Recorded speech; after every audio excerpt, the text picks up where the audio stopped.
ਵਾਹਿਗੁਰੂ ਜੀ ਕਾ ਖਾਲਸਾ ਵਾਹਿਗੁਰੂ ਜੀ ਕੀ ਫਤਿਹ। ਅੱਜ ਅਸੀਂ ਤੁਹਾਡੇ ਨਾਲ ਗੁਰੂ ਗੋਬਿੰਦ ਸਿੰਘ ਜੀ ਦੇ ਜੀਵਨ ਬਾਰੇ ਥੋੜ੍ਹੀ ਜਿਹੀ ਗੱਲਬਾਤ ਕਰਾਂਗੇ। ਉਹ ਕਿੱਦਾਂ ਦੀ, ਉਹਨਾਂ ਦੀ ਸ਼ਖਸੀਅਤ ਕੀ ਸੀ। ਗੁਰੂ ਗੋਬਿੰਦ ਸਿੰਘ ਜੀ ਸਾਡੇ 10ਵੇਂ ਗੁਰੂ, ਦੁਨੀਆ ਦੇ ਸਾਰੇ ਮਹਾਨ ਚਿੰਤਕ ਜਿੰਨੇ ਹੋਏ ਅੱਜ ਤਾਈਂ, ਉਹਨਾਂ ਨੇ ਗੁਰੂ ਗੋਬਿੰਦ ਸਿੰਘ ਜੀ ਨੂੰ ਪੂਰਨ ਪੁਰਖ ਆਖਿਆ ਹੈ। ਪੂਰਨ ਪੁਰਖ ਉਹੀ ਹੁੰਦਾ ਹੈ ਜਿਹਦੀ ਜ਼ਿੰਦਗੀ ਦੇ ਸਾਰੇ ਪਹਿਲੂ ਗਤੀਮਾਨ ਹੋਵੇ। ਹੁਣ ਕਹਿਣ ਦਾ ਭਾਵ ਆ ਵੀ ਜਦੋਂ ਅਸੀਂ ਗੁਰੂ ਨਾਨਕ ਦੇਵ ਜੀ ਨੂੰ ਸਰਬ ਕਲਾ ਸੰਪੰਨ ਕਹਿੰਦੇ ਆ, ਇਹਦਾ ਮਤਲਬ ਆਹ ਹੀ ਹੁੰਦਾ ਆ ਵੀ ਉਹ ਇੱਕ ਪੂਰਨ ਪੁਰਖ ਹੈ। ਉਸ ਹਰੇਕ ਕਲਾ ਦੇ ਵਿੱਚ, ਹਰੇਕ ਜ਼ਿੰਦਗੀ ਦੇ ਹਰੇਕ ਪਹਿਲੂ ਦੇ ਵਿੱਚ ਉਹਨਾਂ ਨੂੰ ਮਹਾਰਤ ਹਾਸਿਲ ਹੈ। ਹੁਣ ਜਦੋਂ ਗੁਰੂ ਨਾਨਕ ਦੇਵ ਜੀ ਦੀ ਜੋਤ ਦੂਜੇ ਗੁਰੂ, ਤੀਜੇ ਗੁਰੂ ਦੇ ਵਿੱਚ ਜਾਂਦੀ ਆ, ਉਹੀ ਜੋਤ ਜਿਹੜੀ ਗੁਰੂਆਂ ਦੇ ਵਿੱਚ ਗਾਹਾਂ ਤੋਂ ਗਾਹਾਂ ਜਾਂਦੀ ਆ, ਜਦੋਂ 10ਵੇਂ ਪਾਤਸ਼ਾਹ ਤੇ ਆਉਂਦੀ ਆ, ਤਾਂ ਇਹਦਾ ਮਤਲਬ ਉਹ ਸਰਬ ਕਲਾ ਸੰਪੂਰਨ ਗੁਰੂ ਗੋਬਿੰਦ ਸਿੰਘ ਜੀ ਆ। ਹਰੇਕ ਪਹਿਲੂ ਉਹਨਾਂ ਦਾ ਜ਼ਿੰਦਗੀ ਦਾ ਗਤੀਮਾਨ ਹੈ। ਕੋਈ ਐਦਾਂ ਨਹੀਂ ਵੀ ਉਹਨੇ ਇੱਕ ਪਹਿਲੂ ਫੜ ਕੇ ਤਾਂ ਦੂਜਾ ਪਹਿਲੂ ਛੱਡਤਾ ਆ ਜ਼ਿੰਦਗੀ ਦਾ।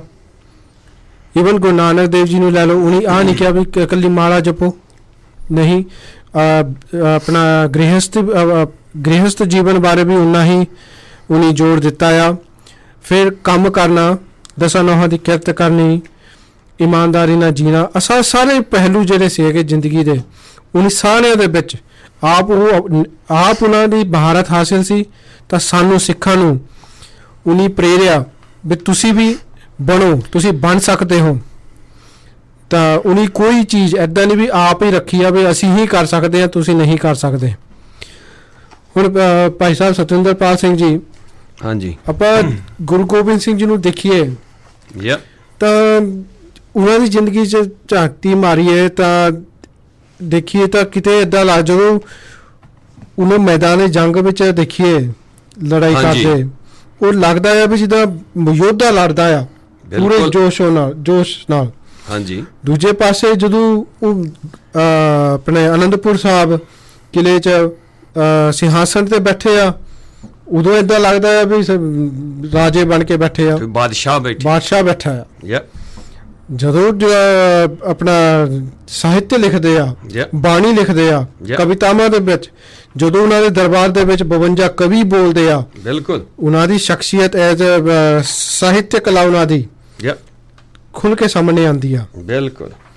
ਦੂਜੇ ਪਾਸੇ ਜਦੋਂ ਅੰਮ੍ਰਿਤ ਛਕਾਉਂਦੇ ਆ, ਫਿਰ ਆਪ 5 ਪਿਆਰਿਆਂ ਤੋਂ ਦਾਤ ਮੰਗਦੇ ਆ। ਹੁਣ ਨਿਮਰਤਾ ਦੀ ਮੂਰਤ ਨਜ਼ਰ ਆਉਂਦੇ ਆ। ਬਿਲਕੁਲ। ਇੱਕ ਜਿੱਦਾਂ ਜੋਗੀ ਅਲਾਜਾਰ ਨੇ ਕਿਹਾ ਕਿ ਇੱਕ ਭਿਖਾਰੀ ਦਿਸਦੇ ਆ। ਬਿਲਕੁਲ। ਅੰਮ੍ਰਿਤ ਦੀ ਦਾਤ ਜਿਸ ਨਾਲ ਮੰਗ ਰਿਹਾ 5 ਪਿਆਰਿਆਂ ਕੋਲੋਂ। ਹਾਂਜੀ, ਬਿਲਕੁਲ। ਤਾਂ ਦੂਜੇ ਪਾਸੇ ਉਹਦਾ ਸੰਸਾਰਿਕ ਜੀਵਨ ਦੇਖਿਆ ਜਾਵੇ, ਵਿਆਹ ਹੋਇਆ ਆ, ਪੁੱਤਰ ਆ, ਸੰਸਾਰੀ ਵੀ ਨਜ਼ਰ ਆਉਂਦੇ ਆ। ਬਿਲਕੁਲ। ਤਾਂ ਸਾਰੇ ਗੁਣ ਜਿਹੜੇ ਹੈਗੇ ਆ, ਸਾਰੇ ਪਹਿਲੂ ਜ਼ਿੰਦਗੀ ਦੇ ਉਹਨਾਂ ਦੇ ਗਤੀਮਾਨ ਆ।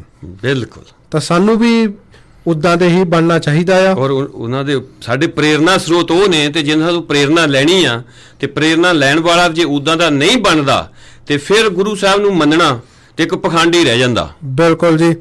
ਤਾਂ ਹੁਣ ਆਪਾਂ ਅੱਜ ਦੇ ਪ੍ਰੋਗਰਾਮ 'ਚ ਉਹਨਾਂ ਦੇ ਜਿਹੜੇ ਜ਼ਿੰਦਗੀ ਦੇ 2 ਪਹਿਲੂ ਆ, ਇੱਕ ਤਾਂ ਹੈਗਾ ਸਾਹਿਤ ਕਲਾ, ਦੂਜਾ ਹੈਗਾ ਸਿਪਾਹੀ, ਜਿਹੜਾ ਸੰਤ ਸਿਪਾਹੀ ਦਾ ਸੰਕਲਪ ਆ, ਉਹ ਸਿਪਾਹੀ ਜਿਹੜਾ ਗੁਣ ਆ ਉਹਨਾਂ ਦਾ ਹੈਗਾ।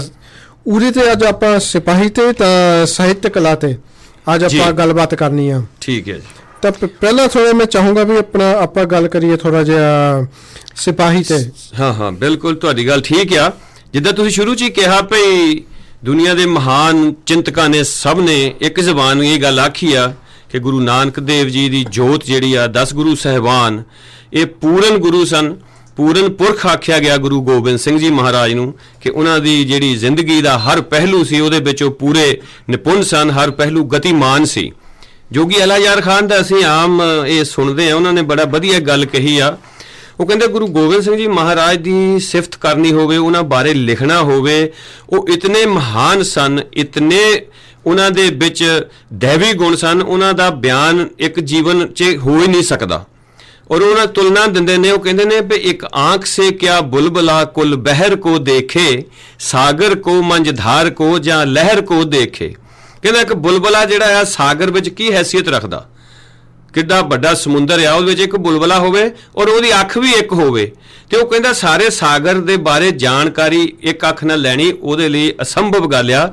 ਇਸੇ ਤਰ੍ਹਾਂ ਹੀ ਕਹਿੰਦਾ ਗੁਰੂ ਗੋਬਿੰਦ ਸਿੰਘ ਜੀ ਬਾਰੇ ਸੰਪੂਰਨ ਜਾਣਕਾਰੀ ਹੋਵੇ, ਉਹਨਾਂ ਦੇ ਬਾਰੇ ਸੰਪੂਰਨਤਾ ਵਿੱਚ ਲਿਖਿਆ ਜਾਵੇ, ਉਹ ਕਹਿੰਦਾ ਕਿ ਇਹ ਆਮ ਬੰਦੇ ਦੇ ਗੱਲ ਕਿ ਕਿਸੇ ਦੇ ਵੀ ਬਸ ਦੀ ਗੱਲ ਨਹੀਂ।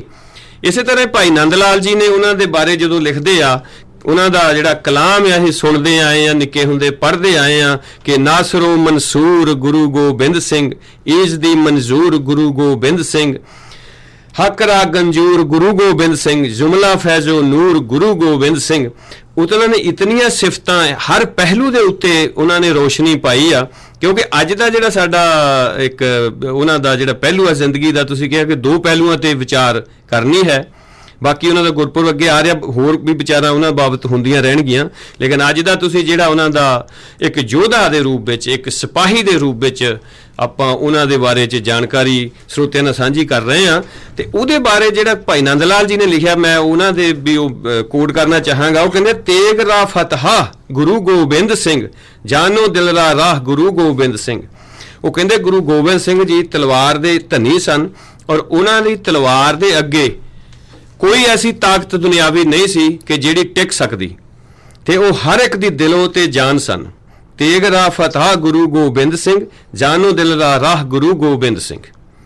ਔਰ ਗੁਰੂ ਗੋਬਿੰਦ ਸਿੰਘ ਜੀ ਮਹਾਰਾਜ ਨੂੰ ਜਦੋਂ ਅਸੀਂ ਦੇਖਦੇ ਹਾਂ ਤਾਂ ਕਈ ਵਾਰੀ ਆਮ ਲੋਕ ਭੁਲੇਖਾ ਵੀ ਖਾ ਜਾਂਦੇ ਆ ਵੀ ਗੁਰੂ ਨਾਨਕ ਦੇਵ ਜੀ ਸ਼ਾਇਦ ਭਗਤੀ ਵਾਲੇ ਜਾਂ ਮਾਲਾ ਜਪਾਉਣ ਵਾਲੇ, ਨਾਮ ਸਿਮਰਨ ਕਰਨ ਦੀ ਸਿੱਖਿਆ ਦੇਣ ਵਾਲੇ ਗੁਰੂ ਸਨ, ਰੱਬ ਦੀਆਂ ਗੱਲਾਂ ਕਰਨ ਵਾਲੇ ਗੁਰੂ ਸਨ, ਤੇ ਗੁਰੂ ਗੋਬਿੰਦ ਸਿੰਘ ਜੀ ਮਹਾਰਾਜ ਨੇ ਤਾਂ ਆਣ ਕੇ ਕੰਮ ਹੋਰ ਦਾ ਹੋਰ ਹੀ ਚਲਾ ਦਿੱਤਾ, ਤਲਵਾਰ ਦੀ ਗੱਲ ਸ਼ੁਰੂ ਕਰ ਦਿੱਤੀ। ਔਰ ਇਹ ਜਿਹੜੇ ਉਹਨਾਂ ਲੋਕਾਂ ਨੂੰ ਭੁਲੇਖਾ ਪੈਂਦਾ ਜਿਨ੍ਹਾਂ ਨੂੰ 10 ਗੁਰੂ ਸਾਹਿਬਾਨ ਦੀ ਇੱਕ ਜੋਤ ਹੋਣ ਤੇ ਸ਼ੱਕ ਆ, ਔਰ ਜਿਨ੍ਹਾਂ ਨੂੰ ਗੁਰੂ ਨਾਨਕ ਦੇਵ ਵੀ ਫਲਸਫੇ ਦੀ ਪੂਰੀ ਜਾਣਕਾਰੀ ਨਹੀਂ ਆ। ਕਿਉਂਕਿ ਗੁਰੂ ਨਾਨਕ ਦੇਵ ਜੀ ਨੇ ਇਹ ਸ਼ਬਦ ਕਹੇ ਸਨ ਵੀ ਜੇ ਤੋ ਪ੍ਰੇਮ ਖਿਲਨ ਕਾ ਚਾਓ, ਸਿਰ ਧਰ ਤਲੀ ਗਲੀ ਮੁਰੀ ਆਓ, ਇਤ ਮਾਰਗ ਪੈਰ ਧਰੀਜੈ, ਸਿਰ ਦੀਜੈ ਕਾਣ ਨਾ ਕੀਜੈ। ਬਿਲਕੁਲ ਜੀ। ਔਰ ਜਪਜੀ ਸਾਹਿਬ ਦੇ ਵਿੱਚ ਜਦੋਂ ਅਸੀਂ ਪੜ੍ਹਦੇ ਹਾਂ ਨਾ, ਜਦੋਂ ਖੰਡਾਂ ਦੀ ਵਿਚਾਰ ਚੱਲਦੀ ਆ, ਜਦੋਂ ਆ ਜਾਂਦਾ ਕਰਮ ਖੰਡ ਕੀ ਬਾਣੀ ਜੋਰ, ਤਿੱਥੇ ਹੋਰ ਨਾ ਕੋਈ ਹੋਰ, ਤਿੱਥੇ ਜੋਧ ਮਹਾਬਲ ਸੂਰ, ਤਿਨਮੇ ਰਾਮ ਰਿਹਾ ਭਰਪੂਰ। ਉਹ ਉਹਨਾਂ ਯੋਧਿਆਂ ਦੀ ਗੱਲ ਕਰਦੇ ਆ ਜਿਨ੍ਹਾਂ ਦੇ ਵਿੱਚ ਫਿਰ, ਕਿਉਂਕਿ ਯੋਧਾ ਅਸਲੀ ਉਹੋ ਹੀ ਹੋ ਸਕਦਾ ਜਿਹਦੇ ਅੰਦਰ ਪਰਮਾਤਮਾ ਦਾ ਵਾਸਾ ਹੈ, ਜਿਹਦੇ ਅੰਦਰ ਪਰਮਾਤਮਾ ਦੀ ਯਾਦ ਆ ਹਮੇਸ਼ਾ ਬਣੀ ਰਹਿੰਦੀ ਆ। ਫਿਰ ਉਹ ਕਹਿੰਦੇ ਨਾ ਉਹ ਮਰੇ ਨਾ ਠਾਗੇ ਜਾਹੇ, ਜਿਨਕੇ ਰਾਮ ਬਸੇ ਮਨ ਮਾਹੇ। ਗੁਰੂ ਸਾਹਿਬ ਜਾਪ ਸਾਹਿਬ ਵਿੱਚ 10ਵੇਂ ਗ੍ਰੰਥ ਵਿੱਚ ਗੁਰੂ ਗੋਬਿੰਦ ਸਿੰਘ ਜੀ ਇਸੇ ਜਪਜੀ ਸਾਹਿਬ ਦੇ ਖਿਆਲ ਨੂੰ ਆਪਣੇ ਢੰਗ ਨਾਲ ਪੇਸ਼ ਕਰਦੇ ਆ ਵੀ ਜਿਨ੍ਹਾਂ ਦੇ ਅੰਦਰ ਪਰਮਾਤਮਾ ਦਾ ਵਾਸਾ ਹੁੰਦਾ ਹੈ ਉਹ ਕਿਹੋ ਜਿਹੇ ਯੋਧ ਮਹਾਬਲ ਸੂਰ ਹੁੰਦੇ ਨੇ। ਉਹ ਕਹਿੰਦੇ ਕਰੀਮੁਲ ਕਮਾਲ ਹੈ ਕਿ ਜੁਰਤ ਜਮਾਲ ਹੈ। ਉਹ ਕਹਿੰਦੇ ਪਰਮਾਤਮਾ ਦੇ ਵਿੱਚ ਜਿੱਦਾਂ ਉਹ ਪਰਮਾਤਮਾ ਦੇ ਨਾਲ ਜਿਹੜਾ ਬੰਦਾ ਜੁੜਦਾ ਆ, ਪਰਮਾਤਮਾ ਦੇ ਨਾਲ ਜਿਹੜਾ ਦਿਲੋਂ ਸਾਂਝ ਪਾਉਂਦਾ ਆ, ਜਿਹਦੇ ਦਿਲ ਵਿੱਚ ਪਰਮਾਤਮਾ ਦਾ ਯਾਦ ਦਾ ਵਾਸਾ ਹੋ ਜਾਂਦਾ, ਟਿਕ ਜਾਂਦੀ ਆ, ਉਹ ਜਿਤਨੀ ਜੁਰਤ ਦਾ ਮਾਲਕ ਅਕਾਲ ਪੁਰਖ ਵਾਹਿਗੁਰੂ ਆਪ ਆ, ਉਤਨੀ ਹੀ ਜੁਰਤ ਦਾ ਮਾਲਕ ਜਿਹੜਾ ਆ ਉਹ ਇਨਸਾਨ ਖੁਦ ਬਣ ਜਾਂਦਾ। ਸੋ ਗੁਰੂ ਗੋਬਿੰਦ ਸਾਹਿਬ ਨੇ ਸਿੱਖਾਂ ਨੂੰ ਜਿਹੜਾ ਸੰਤ ਸਿਪਾਹੀ ਬਣਾਇਆ, ਉਹ ਐਸੇ ਸੰਤ ਸਨ ਕਿ ਜੀਵਨ ਵਿੱਚ ਜਿਹੜੀਆਂ ਆਉਣ ਵਾਲੀਆਂ ਔਕੜਾਂ ਹੋਣ, ਗੁਰੂ ਸਾਹਿਬ ਨੇ ਸਾਨੂੰ ਮਤਲਬ ਸੰਤ ਸਿਪਾਹੀ ਇਸ ਤਰ੍ਹਾਂ ਦੇ ਬਣਾਇਆ ਜਿੱਦਾਂ ਇੱਕ ਲਫ਼ਜ਼ ਹੁੰਦਾ ਦਹਿਲੀ ਦੀਪ। ਇਹ ਅਲੰਕਾਰ ਆ ਸ਼ਾਇਰੀ ਦੇ ਵਿੱਚ, ਪੋਇਟਰੀ ਦੇ ਵਿੱਚ। ਦਹਿਲੀ ਦੀਪ ਦਾ ਮਤਲਬ ਆ ਵੀ ਇੱਕ ਦੀਵਾ ਜੋ ਸਰਦਲ ਤੇ ਪਿਆ, ਦਹਲੀਜ਼ ਤੇ ਪਿਆ। ਹੁਣ ਉਹ ਜਿਹੜਾ ਦੀਵਾ ਦਹਲੀਜ਼ ਤੇ ਜਗਦਾ ਆ, ਉਹਦੀ ਰੋਸ਼ਨੀ ਅੰਦਰ ਵੀ ਆ, ਕਮਰੇ ਵਾਲੀ ਸਾਈਡ ਤੇ ਵੀ ਆ, ਤੇ ਬਾਹਰ ਵਿਹੜੇ ਵਾਲੇ ਪਾਸੇ ਵੀ ਆ। ਗੁਰੂ ਸਾਹਿਬਾਨ ਨੇ ਸਾਨੂੰ ਜਦੋਂ ਸਿਪਾਹੀ ਬਣਾਇਆ, ਸਾਨੂੰ ਜਦੋਂ ਜੂਝਣਾ ਸਿਖਾਇਆ, ਤੇ ਇਕੱਲੇ ਬਾਹਰ ਦੇ ਨਾਲ ਜੂਝਣਾ ਨਹੀਂ ਸਿਖਾਇਆ। ਗੁਰੂ ਨਾਨਕ ਦੇਵ ਜੀ ਤੋਂ ਇਹ ਜਿਹੜੀ ਸਿੱਖਿਆ ਸ਼ੁਰੂ ਹੋ ਗਈ ਸੀ, ਅੰਦਰਲੇ ਜਿਹੜਾ ਸਾਡੇ ਅੰਦਰ ਬੁਰਾਈ ਆ, ਬੁਰਾਈ ਨਾਲ ਜੂਝਣਾ। ਤੇ ਜੇ ਬੁਰਾਈ ਨਾਲ ਜੂਝਣੇ ਤੱਕ ਕਈ ਲੋਕ ਕਹਿੰਦੇ ਇਹ ਠੀਕ ਸੀ, ਇੱਥੇ ਤੱਕ ਗੁਰੂ ਦਾ ਧਰਮ ਠੀਕ ਆ, ਤੇ ਹੁਣ ਬੁਰੇ ਨਾਲ ਕੌਣ ਜੂਝੇ ਫੇ? ਹਾਂਜੀ, ਬੁਰਾਈ ਨਾਲ ਜੂਝਣਾ ਤੇ ਫਿਰ ਬੁਰੇ ਨਾਲ ਵੀ ਜੂਝਣਾ, ਤਾਂ ਕਿ ਜਿਹੜੇ ਨੇਕ ਮਾਰਗ ਤੇ ਰਸਤੇ ਤੇ ਚੱਲਣ ਵਾਲੇ ਬੰਦੇ ਆ, ਉਹਨਾਂ ਦੇ ਕੋਈ ਰਸਤੇ ਨਾ ਰੋਕ ਸਕੇ, ਉਹਨਾਂ ਦੇ ਕਦਮ ਨਾ ਕੋਈ ਰੋਕ ਸਕੇ। ਗੁਰੂ ਸਾਹਿਬਾਨ ਨੇ ਸਾਨੂੰ ਐਸੇ ਸੰਤ ਸਿਪਾਹੀ ਬਣਾਇਆ ਤਾਂ ਕਿ ਅਸੀਂ ਜੀਵਨ ਵਿੱਚ ਆਉਣ ਵਾਲੀਆਂ ਹਰ ਤਰ੍ਹਾਂ ਦੀਆਂ ਔਕੜਾਂ ਜਿਹੜੀਆਂ ਆ, ਉਹਨਾਂ ਦੇ ਨਾਲ ਜਿਹੜਾ ਮੱਥਾ ਲਾ ਸਕੀਏ, ਜਿਹੜੀ ਹਾਕਮ ਜਮਾਤ ਆ ਉਹਦੇ ਨਾਲ ਮੱਥਾ ਲਾ ਸਕੀਏ, ਪਿੱਛੇ ਨਾ ਹਟੀਏ। ਹਰ ਤਰ੍ਹਾਂ ਦਾ ਜ਼ੁਲਮ, ਜਬਰ, ਅਨਿਆਂ ਜਿਹੜਾ ਹੋ ਰਿਹਾ ਸਮਾਜ ਵਿੱਚ, ਸੁਸਾਇਟੀ ਵਿੱਚ, ਦੁਨੀਆ ਵਿੱਚ, ਉਹਦੇ ਨਾਲ ਡਟ ਕੇ ਮੁਕਾਬਲਾ ਕਰ ਸਕੀਏ।